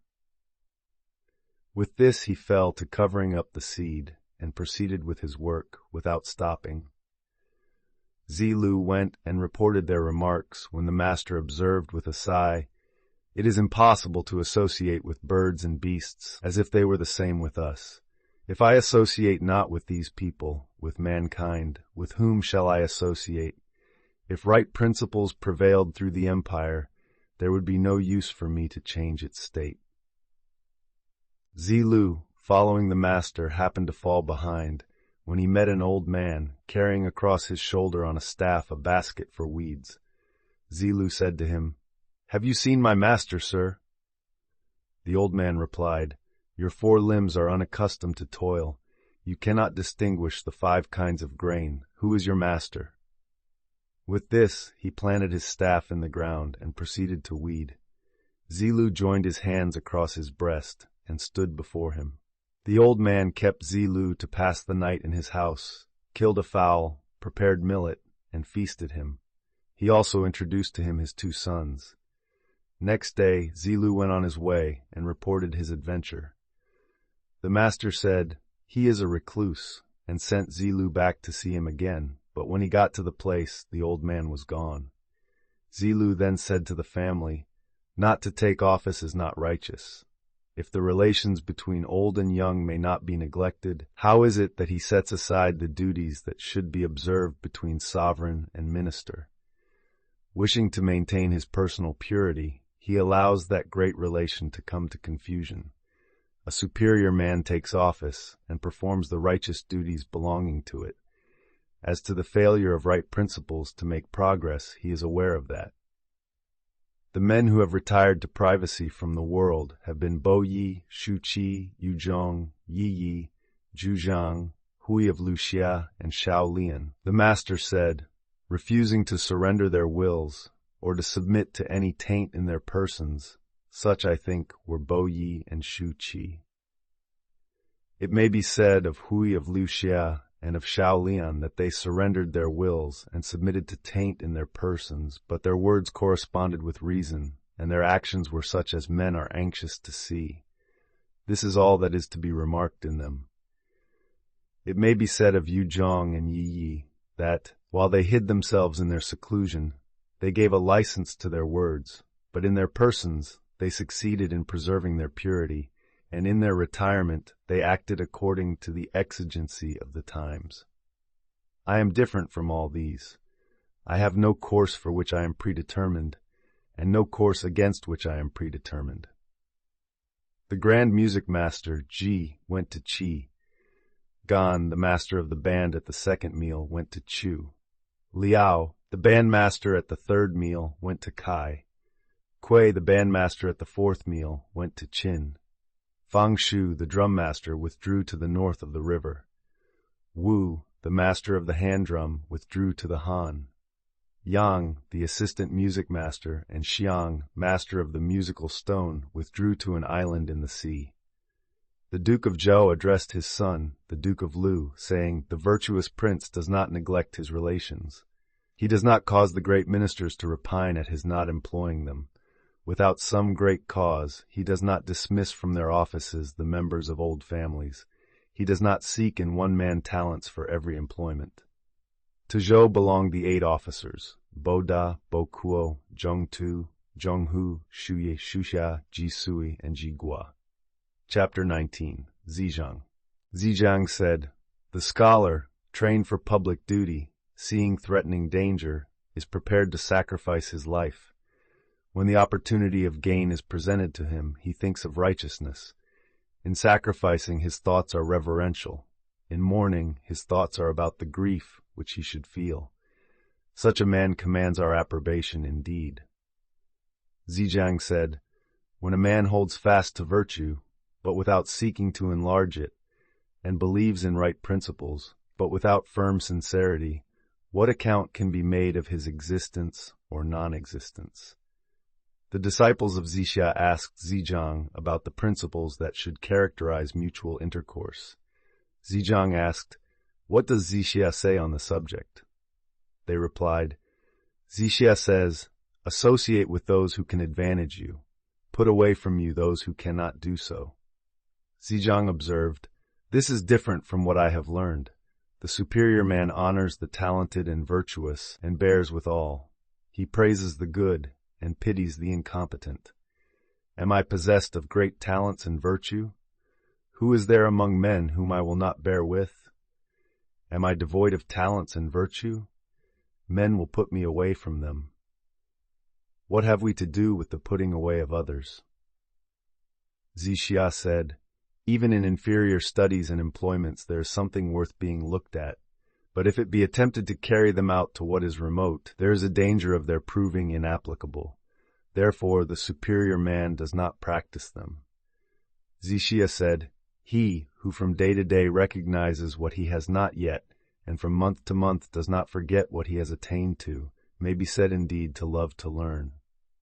Zixia said, "There are learning extensively, and having a firm and sincere aim, inquiring with earnestness, and reflecting with self-application. Virtue is in such a course." Zixia said, "Mechanics have their shops to dwell in order to accomplish their works. The superior man learns in order to reach to the utmost of his principles." Zixia said, "The mean man is sure to gloss his faults." Zixia said, "The superior man undergoes 3 changes. Looked at from a distance, he appears stern. When approached, he is mild. When he is heard to speak, his language is firm and decided." Zixia said, "The superior man, having obtained their confidence, may then impose labors on his people. If he have not gained their confidence, they will think that he is oppressing them. Having obtained the confidence of his prince, one may then remonstrate with him. If he have not gained his confidence, the prince will think that he is vilifying him." Zixia said, "When a person does not transgress the boundary line in the great virtues, he may pass and repass it in the small virtues." Ziyu said, "The disciples and followers of Zixia, in sprinkling and sweeping the ground, in answering and replying, in advancing and receding, are sufficiently accomplished. But these are only the branches of learning, and they are left ignorant of what is essential. How can they be acknowledged as sufficiently taught?" Zixia heard of the remark and said, "Alas, Yanyu is wrong. According to the way of the superior man in teaching, what departments are there which he considers of prime importance and delivers? What are there which he considers of secondary importance and allows himself to be idle about? But as in the case of plants, which are assorted according to their classes, so he deals with his disciples. How can the way of a superior man be such as to make fools of any of them? Is it not the sage alone who can unite in one the beginning and the consummation of learning? Zixia said, the officer, having discharged all his duties, should devote his leisure to learning. The student, having completed his learning, should apply himself to be an officer. Ziyu said, mourning, having been carried to the utmost degree of grief, should stop with that. Ziyu said, my friend Zhang can do things which are hard to be done, but yet he is not perfectly virtuous. The philosopher Zheng said, how imposing is the manner of Zhang! It is difficult along with him to practice virtue. The philosopher Zheng said, I heard this from our master. Men may not have shown what is in them to the full extent, and yet they will be found to do so on the occasion of mourning for their parents. The philosopher Zheng said, I have heard this from our master. The filial piety of Meng Zhuang in other matters was what other men are competent to, but, as seen in his not changing the ministers of his father, nor his father's mode of government, it is difficult to be attained to. The chief of the Meng family having appointed Yang Fu to be chief criminal judge, the latter consulted the philosopher Zheng. Zheng said, the rulers have failed in their duties, and the people consequently have been disorganized for a long time. When you have found out the truth of any accusation, be grieved for and pity them, and do not feel joy at your own ability. Zigong said, Zhou's wickedness was not so great as that name implies. Therefore, the superior man hates to dwell in a low-lying situation, where all the evil of the world will flow in upon him. Zigong said, the faults of the superior man are like the eclipses of the sun and moon. He has his faults, and all men see them. He changes again, and all men look up to him. Gongsun Zhao of Wei asked Zigong, saying, from whom did Zhongni get his learning? Zigong replied, the doctrines of Wen and Wu have not yet fallen to the ground. They are to be found among men. Men of talents and virtue remember the greater principles of them, and others, not possessing such talents and virtue, remember the smaller. Thus, all possess the doctrines of Wen and Wu. Where could our master go that he should not have an opportunity of learning them? And yet what necessity was there for his having a regular master? Shusun Wushu observed to the great officers in the court, saying, Zigong is superior to Zhongni. Zifu Jingbo reported the observation to Zigong, who said, let me use the comparison of a house and its encompassing wall. My wall only reaches to the shoulders. One may peep over it and see whatever is valuable in the apartments. The wall of my master is several fathoms high. If one do not find the door and enter by it, he cannot see the ancestral temple with its beauties, nor all the officers in their rich array, but I may assume that they are few who find the door. Was not the observation of the chief only what might have been expected? Shu Sun Wu having spoken revilingly of Zhongni, Zigong said, it is of no use doing so. Zhongni cannot be reviled. The talents and virtue of other men are hillocks and mounds which may be stepped over. Zhongni is the sun or moon, which it is not possible to step over.